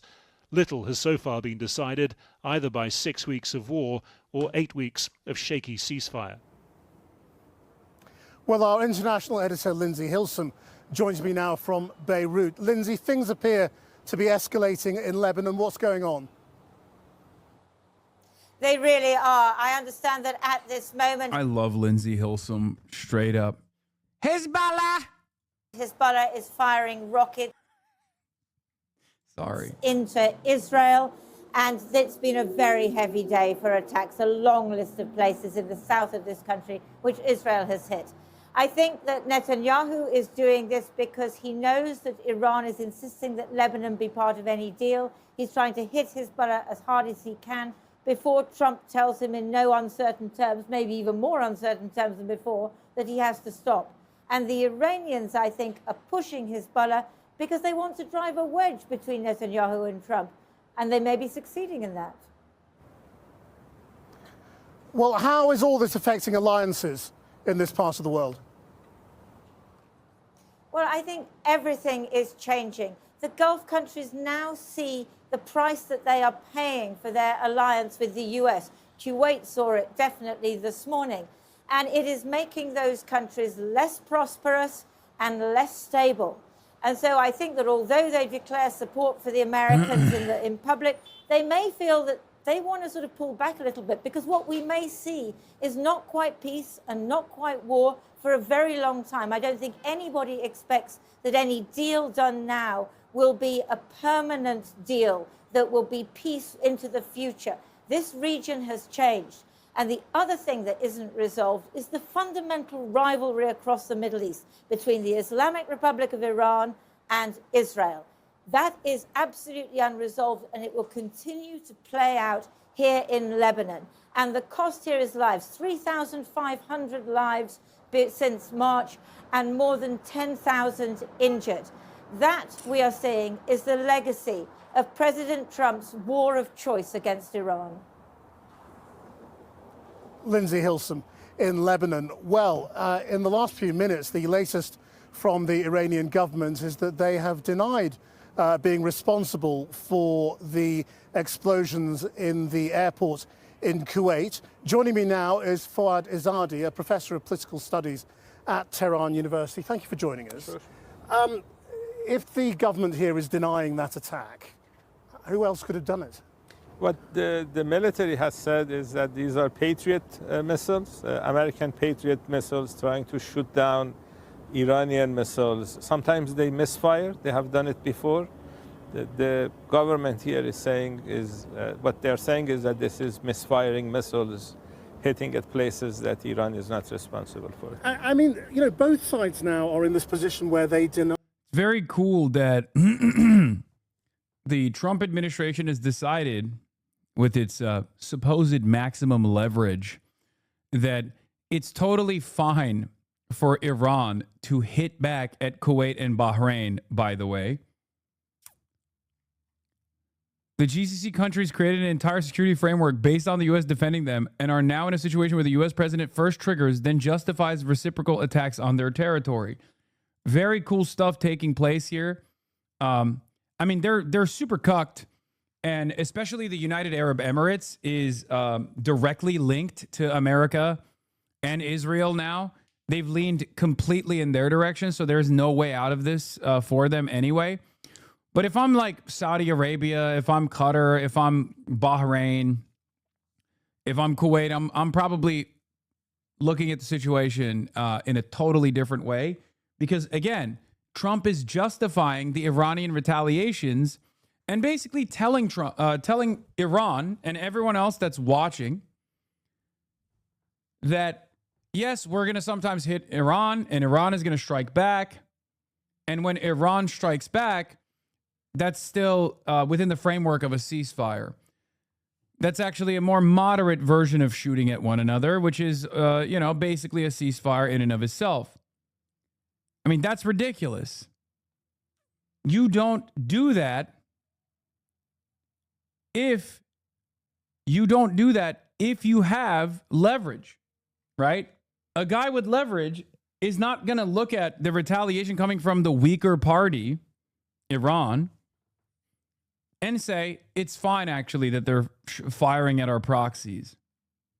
Key things. You know, the Americans still haven't taken responsibility for hitting the girls' school in Minab, yes, even though there is an image of the missile. True. And here we have this explosion in Kuwait. I mean, doesn't it do everyone a disservice when people do not take responsibility for the realities of war? It should. We have, as you said, video of American Tomahawk missiles hitting the school. It was a double tap, so it wasn't just once. I think the Kuwaiti government they have a lot of CCTV available, especially around the airport. Maybe they can provide the image of the missile that hit the airport, and experts can say whether this is Patriot missiles or Iranian Shahed missiles or whatever it is. Where do you think we are overall in terms of the diplomatic process? The Americans still say there could be a deal tomorrow, next week, anytime in the next few days. Is that how it feels to you here? You know, Iran wanted to avoid the war. If you listen to the Omani foreign minister's interview with CBS News, the American television, before the war, Iran was actually very close to reaching an agreement, according to him. And it was Trump and Netanyahu that started the war shortly after that interview. Iran wants to have an end to this war. You know, U.S. spends 100 times more on its military in comparison to Iran. These are two nuclear regimes attacking a non-nuclear state. So it would be foolish for Iranian leaders to want to continue the war. But we have to see whether Trump can put a leash on Netanyahu, whether he's actually interested in reaching peace, or he's doing Israel first. We have to wait and see. But it's not just that, is it? Because there is a basic problem in the negotiation, which is that Iran is saying, you know, it wants the unfreezing of assets and the lifting of sanctions if it is to open the Strait of Hormuz, and the Americans are saying that has to be linked to the nuclear question. You know, there is an impasse, and somebody's going to have to give way. Yes. Iran has done a lot. You know, Iran did that nuclear agreement in 2015. It was Trump that left the agreement. So there should be some confidence building measures, but the people who are responsible for killing more than 3,500 civilians in Iran should be doing the confidence building measures according to Iranian leaders. Iran has not killed any American civilians. Iran is basically defending itself. Putting a blockade on Iranian people's money is against international law. Blockading ports is an act of war. You don't do that during ceasefire. But doesn't Iran also effectively control what Hezbollah is doing in Lebanon? You know, and that is carrying on, and they are still firing because they're being told what to do here. They are in the same position as Iran is. They're supposed to be under ceasefire, and they have lost more than 400 civilians in the past month during the ceasefire. So when your country is attacked, you're almost 4,000 since the beginning, by the way. So, yeah, the U.S. doesn't control what Israel does, but Iran controls what Hezbollah does. Or maybe a lot of these people are defending themselves against, Israeli aggression. Respond accordingly, whether Iran is telling you or not. Israeli attacks on Lebanon started many years before the victory of Islamic Revolution in 1979. So this type of attacks, Israeli attacks on Lebanon, is nothing new. What is new since the last 47 years is that Lebanese have figured out a way of getting help from Iran when they're defending their country. Professor Azadi, thank you very much indeed. You're welcome. Well, joining me now from Kuwait is Dr. Badr al-Saif, who used to be a Deputy Chief of Staff for the Prime Minister of Kuwait and is now an Assistant Professor of History at Kuwait University. Thank you for joining us tonight. What do you make of the Iranian claim that it is not responsible for the attack at the airport? Not surprising, Krishnan. This is part of the Iranian playbook. Plausible deniability has been something that we've been acclimated to in the past 47 years, on and off, depending on the occasion and the context and the event. We've seen attacks in the past few weeks, whether during the ceasefire or prior to that, in active combat between the Iranians and the US. And this is unfortunate because the Gulf states, Kuwait, are no part of this war. We've declared early on that this is an illegal, unnecessary war by America and Israel against Iran. And the attacks on Iran on the Gulf states are also illegal and unnecessary. So trying to widen the scope of conflict is not going to do... Guys, it's not Adam Friedland, okay? Stop. anyone any good. We need to have sanity prevail. We need to work together on finding a conclusive end to all of this, and we need to go to the root causes. And it's not only related to the nuclear program and the enriched uranium. We should reach out to all the other files, including Iran's regional behavior, as well as Israel's regional behavior. Both need to be addressed in tandem. Right, but where does Kuwait stand with regard to Iran? Because is it not reasonable to conclude that if you have an American base or American soldiers on your land, you're on the American side? Look, Kuwait, like all countries in the region, are sovereign states. They make their choices and decisions on how they conduct their affairs, and no one has interfered with Iran's decisions when it comes to collaborating with other countries, whether it be the Russians or the Chinese or even other neighbors, and the same goes for us. What's for us to show Iran is that neither our bases or airspaces are being used against them. Those bases didn't come to attack Iran. They came in the aftermath of the occupation of my country, Kuwait, and there was an imminent threat from Saddam's regime at the time out of Iraq, and the relationship evolved into a defense partnership alongside many other countries, Krishnan. It's not only the US. So that needs to be cleared, and we need to be treated as normal states who can have agency and conduct their own businesses. It's unfortunate that many in Iran don't see us in this light. Dude, Lena the Plug is filing for divorce from Adam 22. What the fuck, bro? Bruh. Bruh. Bruh. What? Dude, No, say it ain't so. Love is dead, dude. I'm gay and Lebanese. Yo, that's crazy. They fuck too many different people. Bro, this is Gooner 9/11, dude. What the fuck, dude? Oh my God. Okay, let's continue with the story now. Do you think the Gulf states need to rethink their position in the world? We're in constant rethink mode. Let me tell you, we're embarking on a national transformation plan. The region is changing as we speak. The Gulf states see themselves at the epicenter of the region. We find certain spoilers in the region that we need to address, whether it be Israel or Iran. And we want a region in which everyone shares it responsibly. We look at prosperity as an end goal and a process, one that can be partaken by all parties involved. We're not here to segue and segment prosperity. We think it can be shared by everyone. And that vision should be for the peoples of the region, because they're the ones that matter. We're in one of the youngest populations in the region, and they don't deserve this death and mayhem that we've been facing across the Middle East for decades. Dr. Badr al-Saif, thank you very much indeed. Now, the war is over, so said the US Secretary of State Marco Rubio as he appeared before senators yesterday.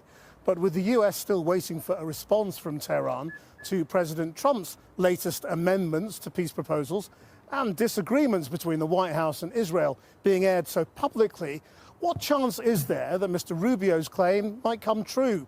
Our US editor, Anushka Astana, joins us from Washington, D.C. Anushka. Marco Rubio.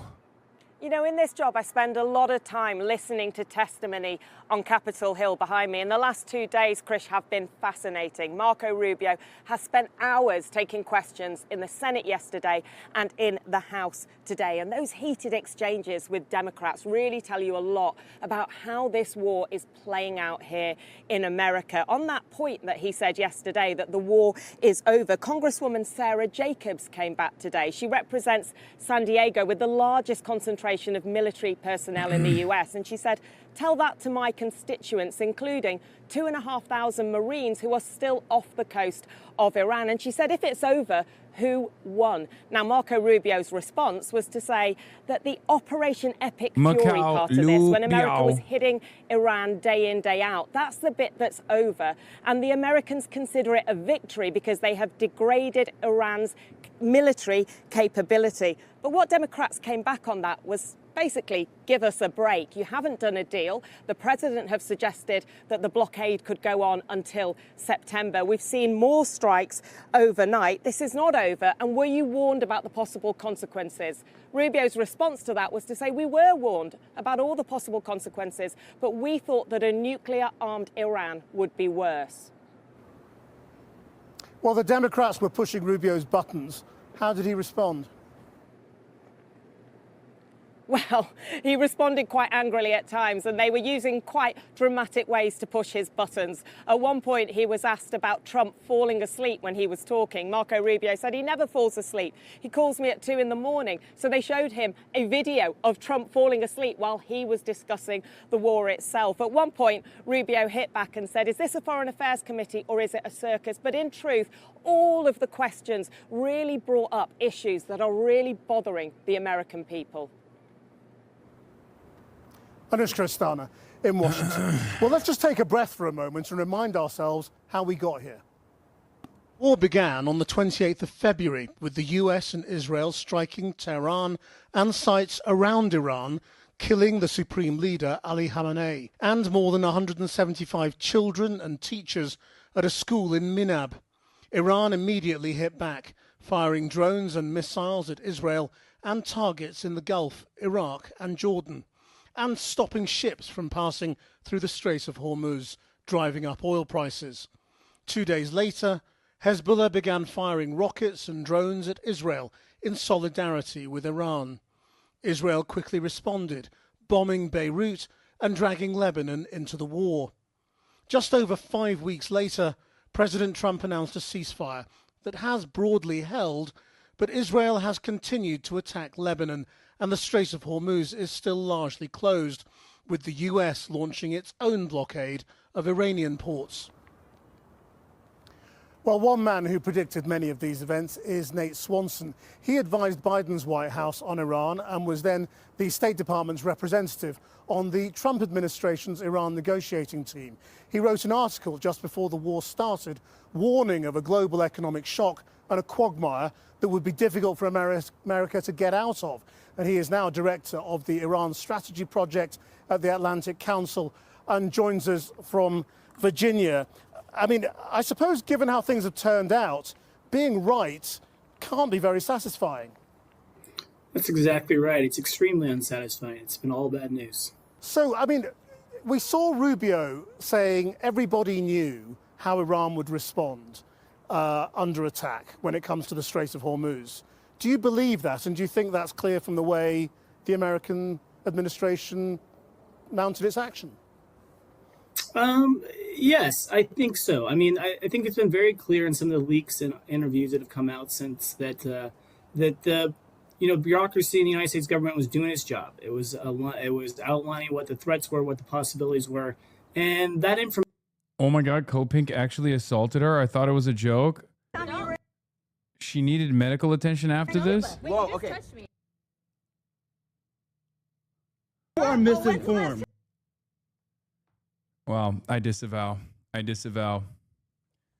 I disavow. I can't believe it. Guys, I'm so sorry. I might have to delete the VOD. You guys just saw the most heinous, violent act ever on camera. That's Medea Benjamin, age 73. Okay. Born in 1952 in Freeport, New York, viciously assaulting Representative Ana Paulina Luna. Do you see this? You are misinformed. Whoa, okay. This vicious assault is perhaps an assault on democracy. It's an assault on our elected representatives. It is perhaps the greatest assault I've ever seen in my entire life. Let's take a look at how she's responding to it. So I was questioning Senator Rubio on Code Pink, which is a foreign-funded organization, and I've been going after FARA, etc. And so as I was leaving, they were asking questions. I don't have an issue asking questions, but when you were berating me and trying to block me from being able to come vote, it's an issue. But I continued to answer them. I was walking out of. This is a victim. Okay, this is victim testimony. SGA Paulina. And as we were trying to walk away from them, I guess they didn't like what I was saying, so one of the lead organizers actually smacked me. And so at that point, I broke contact. Can you like reenact how you were hit? If I was literally trying to walk away from this person, and they smacked me. In what part of the... Dude, SGA flop merchantry has not only impacted the next generation of basketball enjoyers, but seemingly Congress as well. This is what I was talking about. This is what I was worried about, you know? Steph Curry changed the game of basketball for good. Everyone takes three-point shots now.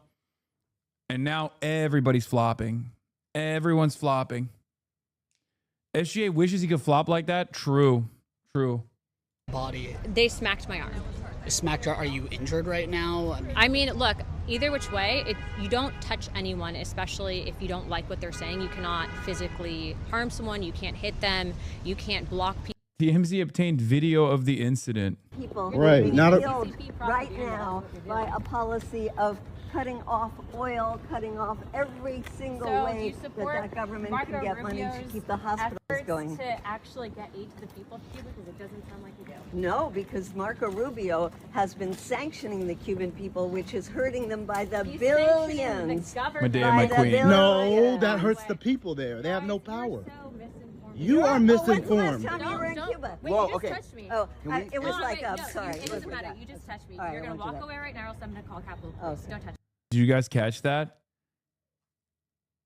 It might have been difficult to see that. That's a flagrant foul, straight up. That's an ejection, I think. She's out.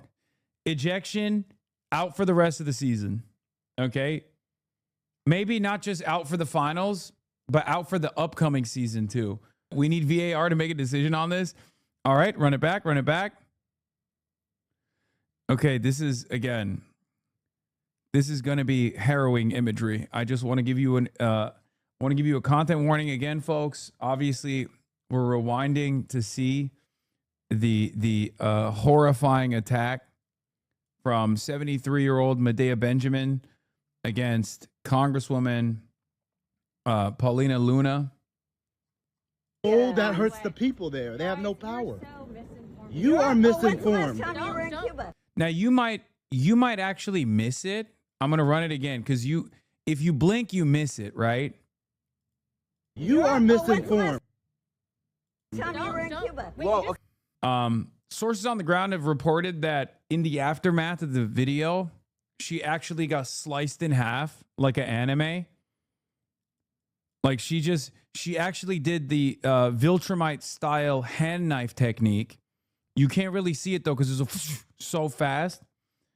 And basically right after this, like she walks away and she's cut in half. And slowly but surely, like the upper half of her body starts sliding off of the lower half of her body. Sources on the ground also told me Medea Benjamin turned around, looked at the camera and said, "Omae wa ma shinderu," and then went like that to basically wipe the blood with the velocity. Please stop. This is very scary. Look, we call balls and strikes on the Hasanabi broadcast. Sometimes some of our allies are going to engage in heinous acts of violence, okay? Yeah, it's true. Omae wa ma shinderu. That's what she said. She farmed 44K likes off this. Holy shit, man. You went to Cuba with this lady? Yeah. Yeah, it's true. With this dangerous radical. What? Bad omen? Oh, no. It's a busy news day, but I'm taking the afternoon off to head to the ballpark because it's important to enjoy good things America has to offer. If you are anywhere near the White House or the president, seek shelter now. True. Oh, no. No, Aaron, the fate of the world is on your shoulders. Aaron Rupar, do not take the day off.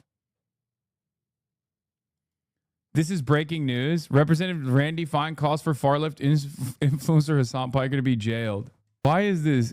I'm going to tweet. He heard me call him a fat pig. Never mind. I went with something different. I said I call on Randy Fine to go on Ozempic. The pinned tweet in his profile is about you? Yes, dude. Yes. I don't know what it is, man, but if you're if you're pro-Israel, if you're the more Israel obsessed you are, what is this? DJ Academics posting, this is so funny. Like, oh, fellas, is she the baddest in the game or nah? That's the guy. That's DJ Academics. Gays for Trump are trying to clip you after every candidate he endorsed or campaigned with lost their election yesterday in California. Hassan Piker says that anyone who voted for Spencer Pratt should kill themselves. I didn't say that. But I didn't say that. I said I would never say that. Can't catch me. I said the opposite of that. I won't correct you, even though you're wrong. All right, let's hear what Scale had to say on Sky News. I mean, the British government, I have to say it quite plainly, has been waging a war against dissent and free speech, trying to stifle criticism of Israel, trying to criminalize pro-Palestinian activism. Fox News spy account. God damn, I almost have my clip. Can you say it properly so they will feed me? Sky News. Fox News spy account. Is that Azra? Is that Azra Normandy? The case of Palestine Action, the restrictions on speech internally, the banning of people purely on the grounds that they have been critics of Israel is a stunning contradiction to the notion that the British government believes in free speech or believes in a democratic society. It's reprehensible. Now, I come from the United States. The United States is also doing this. For all Trump says about, oh, we're going to end this woke culture, oh, we're going to end cancel culture, they're the greatest purveyors of cancel culture that we've had in American history. and it all goes back to Palestine. So, the banning of Hassan Piker from entering and Cenk Uyghur from entering Britain is not surprising, but it's part of an unprecedented assault on basic liberties by the British Home Office. And the Home Secretary has said the presence of these two was not conducive to the public good. Are they essentially shielding the public from words when I guess these powers are there to prevent anyone who's trying to incite violence, not using words in free speech? The fact that the British government takes that position and then continues to lend support to an open genocide being waged by an indicted war criminal, Benjamin Netanyahu, tells you everything you need to know about this. These are actions that the British government is taking ultimately at the end of the day on behalf of a foreign power that is right now, as we speak, burning children alive in tents in Gaza, scorched earth bombing Lebanon, and continuing to try to agitate the United States to continue a war against Iran. I mean, the British government officials in charge of this policy should hold their heads in shame. This has nothing to do with protecting the average person in Britain. This has everything to do with defending the agenda of an openly genocidal regime run by literally an indicted war criminal. My goat, my king.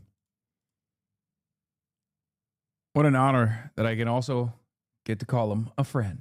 What is this? This man is milking you everywhere? What? Jeff Bezos is making you dry? One piece men's casual style fashion sunglasses? Wait, what the fuck? Go get your bag from Amazon. They have you selling glasses for $139.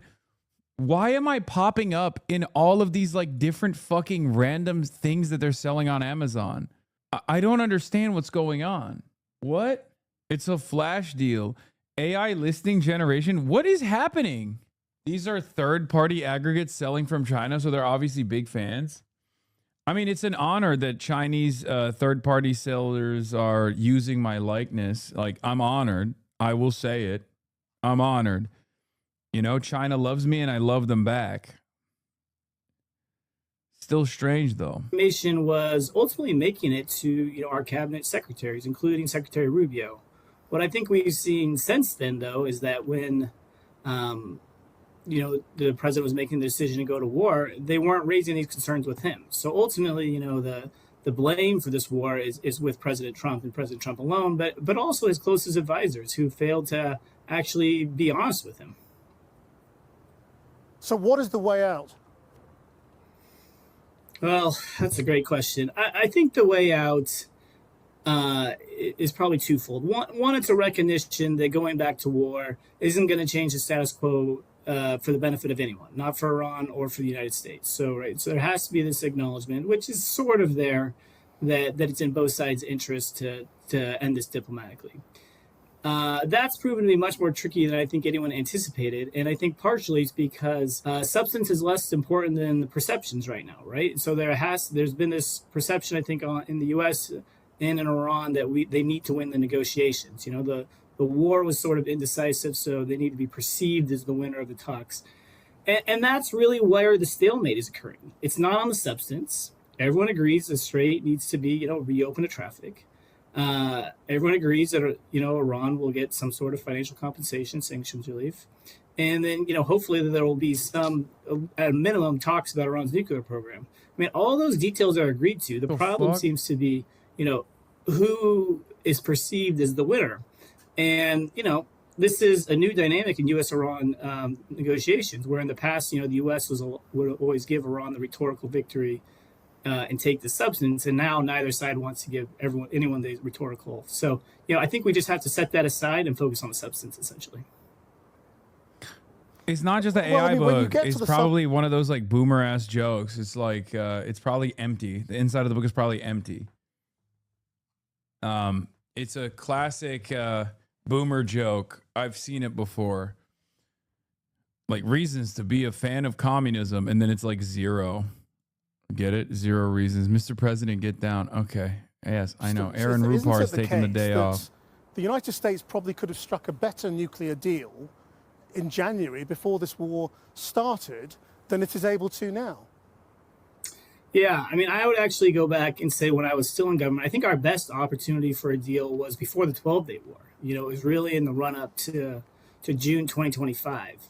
I think at that point you saw Iran was very interested in a deal, willing to consider new options, and was really, you know, worried about the prospect of war. You know, so I think their position hardened after June 2025 a little bit, and so what I was seeing out of the negotiations, you know, before the war was less. Hassan, was it with the Free Press defending you? They have a new article 2 hours ago. Britain don't ban Hassan Piker. 2 reasons. One, they want to probably make it seem like this is not Israel related, so they can point to shit like that to be like, see, Israel's greatest defenders are actually opposing the ban. The other reason is because it actually turned into a major controversy, like far larger than they thought it would. And it's the easiest bar to clear to maintain some level of like dignity, some level of like, you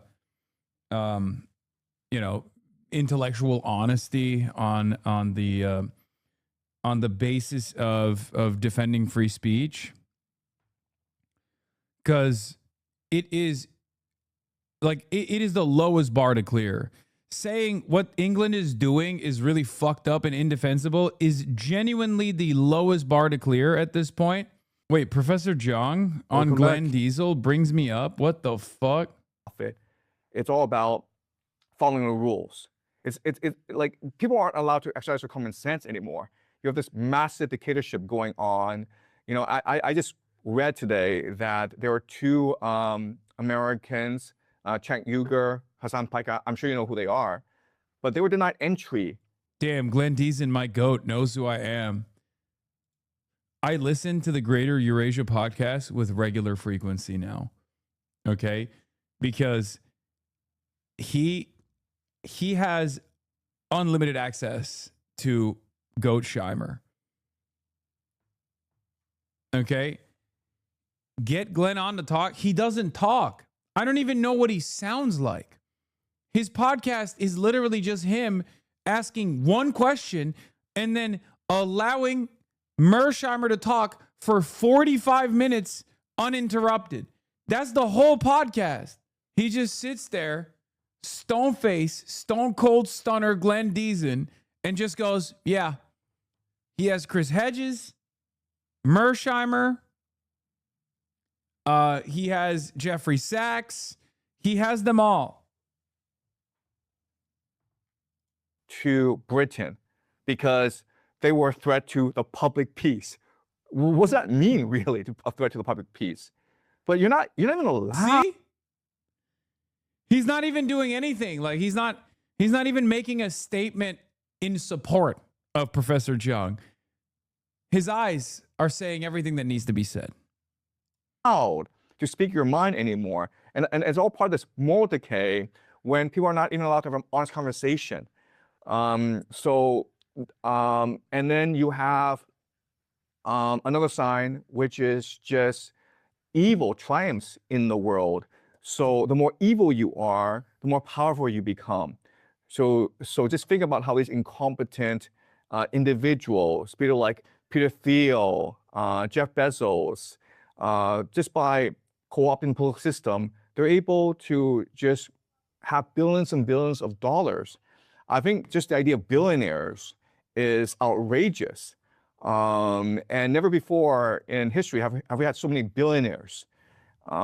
Basically, you know, in America, 10 billionaires have as much money as the bottom 50% of the population. Goat talk, bro. Professor Chung, he's predicting history. Just normal things happening in the Oval Office via New York Times. Democrats may feel bullish about their prospects in the state, but Mr. Trump has been dismissive of James Tallarico, the 37-year-old Democratic nominee. Scattered across the Resolute desk were printed photos of Mr. Tallarico along with an image of the 20th century cartoon character the president has compared him to, Alfred E. Newman of Mad Magazine. Mr. Trump had personally colored in one of Mr. Tallarico's teeth to create a similar gap-toothed smile, according to a person with knowledge of the president's rendering who spoke anonymously to describe a private meeting. He thinks this shit's a banger. He's losing it. He's actually losing it. No, it's not a joke. No, this one is actually real. Here's the thing. And yet you're already. This is his Democrat moment. Okay? He thinks Democrat banged, and he thinks this shit bangs too. I promise. Someone actually referenced that he did this with Pete Buttigieg. That also tracks.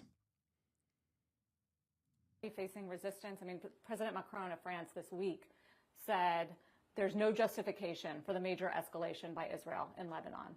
How do you respond to that? The escalation is from Hezbollah. We had a ceasefire. They violated it. Look, the way European leaders cater to radical Islamic minorities in their own countries is shameful, because they know the truth. They know that when we act against Iran, that caused death to America, death to Israel, death to everything in between that is not part of their Islamist radical ilk, they know we're protecting them as well.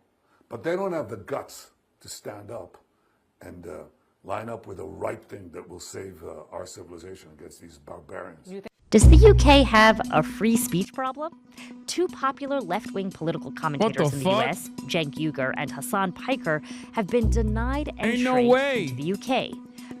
Ain't no way. Asma Khalid? Ain't no way. On the BBC? That's crazy. Both men say the British government blocked them from entering the country Logs. because of their criticism of Israel. On Monday, the British government confirmed that it had denied entry to Uygur and Piker on the grounds that their presence in the UK may not be conducive to the public good. There was no mention of Israel in their statement. But this whole saga is sparking fresh criticism about the limits of free speech in the UK. From the BBC, I'm Asma Khalid in Washington, D.C., and welcome to The Global Story on YouTube. Damn, Asma Khalid, bro. That's big leagues. That's big leagues. Now, on today's show, we're talking about where a government draws the line in deciding what speech is acceptable. So, as you can imagine, this episode does contain language and examples that some folks might find offensive, and I just want to let you all know that here at the outset. Now, coming up, I'm going to speak with one of the people who was supposed to be in a London TV studio this week with Cenk Uygur. And I'll also talk to a legal expert who explains what exactly the laws are around free speech in the UK, which, by the way, does not have a First Amendment. But first, in order to understand the context in this story, you need to know a bit more about who Update for Steyer. Ooh, big drops, big drops, big drops. 18 minutes ago, big drops came in. The second late mail drop of the day is very strong for Steyer, the type of thing he needs to see to come back, though it's still a small batch. The key test will come tonight when we expect larger updates from larger urban areas. Okay. Okay, Tom Steyer. I mean, this is only 196 votes, right? But it's the percentages that matter. Big dumps. Big old dumpies, dude. exactly Hassan Piker and Cenk Uygur are. You might know Hassan Piker as this left-wing guy who hosts these marathon streaming sessions on Twitch, sometimes 7 to 8 hours. The Guardian wrote about you again? He has millions of followers, and in recent months, he has been dividing the Democratic Party. In April, he appeared on the Pod Save America podcast, hosted by Obama alums, and he stood by comments that he had made earlier in the year that he would vote for Hamas 1,000 times over Israel. When you say Hamas is 1,000 times better, do you actually mean that? Or is that a rhetorical move or like a solidarity signal? Like what? I mean, it's all of the above. I do mean it. I think it's a rhetorical move because it frustrates a lot of people. I've also said I'm a harm reduction voter. I'm a lesser evil voter, and therefore I would vote for Hamas over Israel every single time. Some Jewish groups have accused him of being anti-Semitic. They point to comments he's made, such as referring to Orthodox Jews as inbred, a term he has subsequently said he regrets. Piker insists he is not anti-Semitic, that he's anti-Israel, and at a speech at the Oxford University Union last year, he had this to say. I am terrified of the conflation of anti-Zionism and anti-Semitism. The conflation is dangerous. His uncle, Cenk Uygur, hosts The Young Turks. It's a left-wing populist online show. Like Piker, Uygur has denounced Israel and accused Israel of controlling American politics. Israel controls America. Saying anything otherwise is absurd. It's counterfactual. In a video posted by The Young Turks on Monday, Uygur rejected criticism that he uses anti-Semitic tropes. It's about Israel, so it's not anything I said about Jewish people, because I've never said anything bad about Jewish people, because I don't believe that, because I don't say anti-Semitic things because I'm not anti-Semitic. Uyghur and Piker were planning to visit the UK this week because they were slated to speak at the South by Southwest Festival in London and at the Oxford Union. Uyghur was also scheduled to be on Piers Morgan's show from London in person, debating the American commentator and activist Shabbos Kestenbaum. He's a vocal supporter of President Trump's. And what's interesting is that when the news broke that the UK had blocked Uyghur's visit, Kestenbaum took to social media to denounce the decision. I wanted to know why, so I called him up. I'll tell you just a quick funny anecdote. When I say we found out, I was actually on my way to the airport to fly into London. Because you both were supposed to be in I was person. supposed to be in London, so I I actually saw his tweet on the way, and then I call the producers of Piers Morgan. I say, does this mean, we reschedule? So thankfully, Cenk tweeted that an hour earlier, because had he not, I would have already been on the flight. But anyway, the reason I tweeted that is because when I think of the United Kingdom, my parents were born and raised there. My entire extended family lived there. 3 of my siblings were born there. This is a civilization that gave us the Magna Carta. This is a civilization that brought us the concept of free speech. Thinkers like Edmund Burke, John Locke, to see how free speech has really eroded, not just under the Keir Starmer Labour government, but really the last few decades, is not only a warning to those in the UK, but really to Western civilization broadly speaking. We still had the debate. It was virtual. The conversation was really just on the fact that Cenk was no longer allowed into the United Kingdom, as opposed to the substantive topics we wanted to discuss. But ultimately, it's a damning indictment on civil society and the flourishing of democracy or lack thereof in the UK. I abhor almost every single political stance that Cenk Uygur has taken. I really do. And I also really believe that not only does he have the right to say it, but the only way I'm going to convince Cenk, his audience, or the middle ground of the people watching is by engaging in intellectual discourse and not censoring. Especially, censoring is self-defeating, because the more you censor an individual or a politic, the more people are going to gravitate toward that individual or politic. So it's incredibly important for me to be on the record to show that free speech must be protected and advanced, even when and especially its ideas you do not like. And obviously, the United Kingdom is within its legal rights to do so. I'm arguing from a political, cultural, and dare I even say moral standpoint, this was the wrong decision. The British government has not given specifics on why Cenk Uygur or Hassan Piker were barred from entry. But in previous cases where visas were denied, we've seen the British Prime Minister Keir Starmer say in previous cases that we will block those coming into the UK who seek to incite hatred. Now, you alluded to this earlier, and that is the fact that the British government has the right, you say, to determine who can legally enter the country. In the way that we see now under the Trump administration, they have said that they are going to be vetting people's social media profiles for those who want to come into the United States and use that as a determination. Are you trying to get your? Are you trying to get your VIP status revoked? Huh? Do you hear that? You have been dividing the Democratic Party. It's true, by uniting the base. I'm dividing the Democratic Party by uniting the base with Democrats that they actually like. Megaphonics worked tirelessly for years to actually get a VIP status. He finally gets it, and he's abusing it by spamming it. For who, for example, could have a visa, for who is allowed to stay in the United States. And I guess I want to understand from you, given that a number of countries have rules around who they think that they will allow to enter or not enter, what's the specific criticism you have of what the UK government is doing in this moment?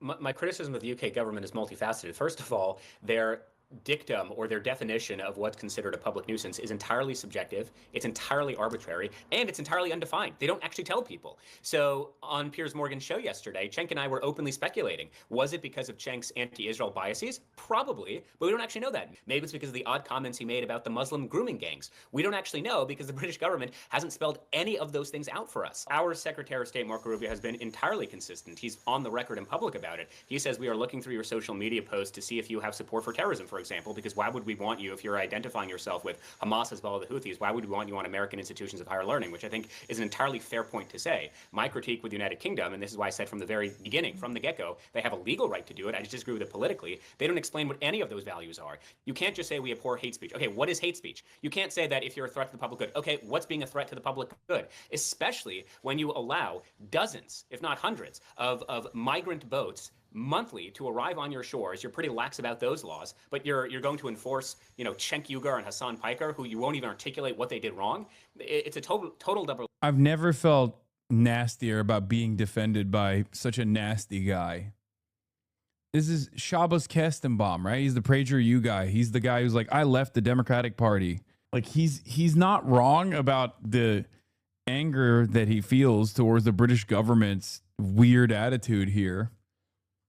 But also at the same time, he's like, well, they're letting in people from all over the world. What the fuck is that about? Like, okay, man, calm down, dude. Anyway, is it just Shabbos being interviewed or do they move on? That was Shabbos Kestenbaum. And as you heard, clearly he does indeed have strong views about the British government's decision. We wanted to know more about what exactly the UK laws are on free speech and banning people from entering the country. So I called up Joelle Grogan, the legal expert I mentioned earlier. She hosts this BBC podcast called The Law Show. We don't have the details of exactly why they were blocked, but we do know the power that they were blocked under. The Home Office, the Home Secretary, and a lot of immigration officials have a very broad discretionary power. It's really up to them to bar certain people from entry if they believe it's not conducive to the public good. The Home Office, for American audiences, is like a hybrid between the Department of Justice and the Department of Homeland Security. Okay. And you say they have broad discretion. What are they looking at? They have broad discretionary powers, as all states do. I think this is something we should emphasize, that all states decide who can come in to their country. That's a very important, almost a fundamental power of all states. And they are using a certain power to look at these individuals and say they're not going to be here in a way that is, again, under the technical term, conducive to the public good. Not conducive to the public good. I mean, it feels a bit vague. I mean, it feels, what does that mean? We can look at the guidance and understand that it's previously been used in the context of terrorism or more frequently in criminality. If they look at an individual and think they're likely to commit a crime, then they can be barred from entry. Now, one very important fact that we need to underline in this is the only reason we know about this is we were told on social media. The two individuals involved told us they were barred. So typically the Home Office doesn't give a list of people who have been barred. They don't say why they've been barred. So we're almost kind of retrospectively constructing reasons as to why they were barred. What's also interesting is this power is very broad and it doesn't really have a right of appeal. So you can't complain that the Home Secretary has told you you cannot enter the country because we are concerned that you would not be conducive to the public good. Once you're barred, you're barred. You mentioned that the British government has said these two men, their entry to the UK would not be conducive to the public good. We've also seen Hassan Piker and Cenk Uygur say that they were barred from entering the country because they criticized the state of Israel. Has the British government responded to that? We haven't seen the British government come out and say, here are exactly the reasons, here's exactly the speech you gave, here's exactly the terms you used. Yeah, they barred the crime family. That's what we were doing. We were doing thought crimes. So I'm glad that they wouldn't let us little thought criminals enter the country, Why wouldn't they mention that you were in the UK last year, or the fact that I delivered a speech in the UK at the same fucking hall that I was supposed to be in Oxford Union, where I specifically did one speech on the dangers of anti-Semitism growing, But I know that in the UK right now, it's an incredibly politically sensitive issue. What's so difficult is the current context in which we've seen attacks on Jewish communities. It's something that has informed so much of what the government are doing. And they'll be very keen to distinguish criticism of Israel, fair criticism of what's going on, with anti-Semitism. and the tensions in so many communities here in the UK and the difficulty of political speech around that area. But what we can say in terms of previous decisions of Home Secretaries to ban certain individuals from entry, it's been on the basis that they promoted extremism, that they glorified terrorism, or that they fostered hatred likely to contribute to community discord. So we have these very, very strong thresholds that we would expect before the Home Secretary made those decisions on banning individuals from entry. The way that this is being presented in the United States is that Hassan and Cenk are fitting into a broader pattern, a broader narrative of the United Kingdom blocking visitors from entry. So the reason I'm asking this, Joelle, is yesterday, the Washington Post editorial board wrote, and I'm going to quote them, say, the United Kingdom has developed a bad habit of blocking. I'll be honest, I'm getting defended by places that I never thought I'd be defended by. Like the Washington Post editorial board has been aggressively coming after me for the past couple of months, being like, I'm a danger, I'm a terrorist, I'm a radical, I'm bad for politics, I'm bad for the economy, I fucked their wives, all this shit, right? Like literally, they keep pumping out content. You don't see the content, I do. You don't see the content because they get like 8 views on their podcasts and on their videos and stuff. So for them to come out, the same editorial board, to straight up come out and be like, this was a dangerous decision by the UK, was shocking. Visitors to the country if the government doesn't like what they have to say. Do we know if the numbers have actually been increasing? I know there's a public perception that there is an increasing number of people being banned from entry based on their speech, be it far right or far left. But the reality is the numbers aren't really telling us this. We don't get official numbers. We don't actually even get names officially given by the Home Office. Bro, it's so funny. The way she's talking is so funny about this. Like she's talking like a victim. Like she's just like but that's the vibes I got from every British person I talked to, by the way. Where they just don't have any they don't have any mechanism for transparency. It is kind of shocking. Like I asked a bunch of politicians in the UK, I was like, the fuck is this? Like what's going on? How do we how do we get more insight into how this decision was made? And I asked like other British people in politics as well, and they just genuinely were like, nope. It's truly unbelievable. I've never seen anything from like a Western liberal democracy like this.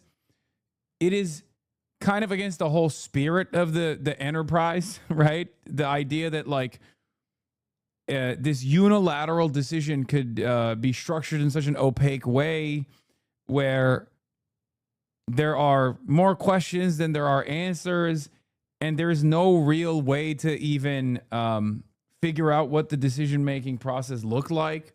It's actually weird as fuck. But we know based on the publicly available details. Because like Turkey, I expect this, right? I expect this from Turkey. I don't expect this from the fucking UK of all places. I might even expect this from Germany. But the UK was shocking. Obviously, they don't have free speech. Like, they don't have a constitutionally protected First Amendment or anything like that. But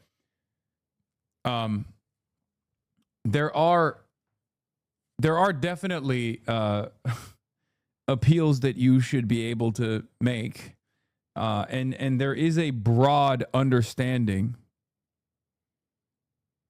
There is a broad understanding that the government is supposed to not take decisions like this lightly. Like they have to be valid, right? They have to be very valid. Like you have to be a straight up criminal or coming into the country to incite some kind of violence. That the numbers are quite low in real terms. It might be a few hundred people over the last decade. Joel, you've alluded to the fact that these limitations are not just on the speech of people who are on the left end of the political spectrum. In fact, this whole issue actually first caught my attention last month when ahead of a far-right march in London called Unite the Kingdom. This was a rally that was being organized by the anti-Islam activist Tommy Robinson. We heard that a number of people were barred from entering the United Kingdom. This caught my attention in part because there's this right-wing influencer, Valentina Gomez, who was one of the people who was blocked from entering. She, took to social media, announced this all, and suggested that she was going to hop on a boat and make her way over to the United Kingdom anyhow. I would not recommend that. But a long journey, I was going to say. But I want to understand what the concern was in the British government, why those 11 far-right activists were blocked from entering the country. This really goes to the root of a very core distinction in the law between free expression and the importance in the democracy of freedom of expression, free speech, and hate speech. The idea of agitation is really, really key in the understanding. Is that speech calling for agitation? Is that speech calling for violence, for action against communities? They were concerned that these people would come and call to potentially to violence, to action taken against Muslim communities. All right, I'm bored. Tell me this, were you told why you'd been banned? No, I only know through the reporting on the Times. They said that, that I had criticized the king. I'm sorry, Israel, or same thing. And so that was unacceptable. By the way, I could criticize the British government all I like. I can criticize the king all I like. I can criticize anyone on planet Earth all I like, except Israel. So now you know who rules you. Who rules us? Israel, obviously. Well, I mean, in British history that the gravest offense is insulting the king. No. I've insulted Israel, apparently, now you know who your new king is. That's not the gravest offense in this country. You can insult the king as much as you like in this country. No, I'm saying historically. Of course not today. I'm glad you started where you've started there, because I did want to ask you about something you said. And again, I don't know the reason you've been banned either. We don't have that information from the Home Secretary, but I know what your critics have said about you, so I'll make our conversation in part about. Osman transplant. Is this for real? Asmongold revealed he plans to get a hair transplant so we won't look fucked up anymore. I wonder if it'll make me look weird. It'll probably make me look like the way I'm supposed to look, right? I mean, you're still going to look busted as hell, big dog. But, oh my God. Stavros destroyed this man, bro. Holy shit. Stavi did more damage to this dude in 2 minutes than Gingivitis ever did. It's kind of wild, dude. He just collapsed.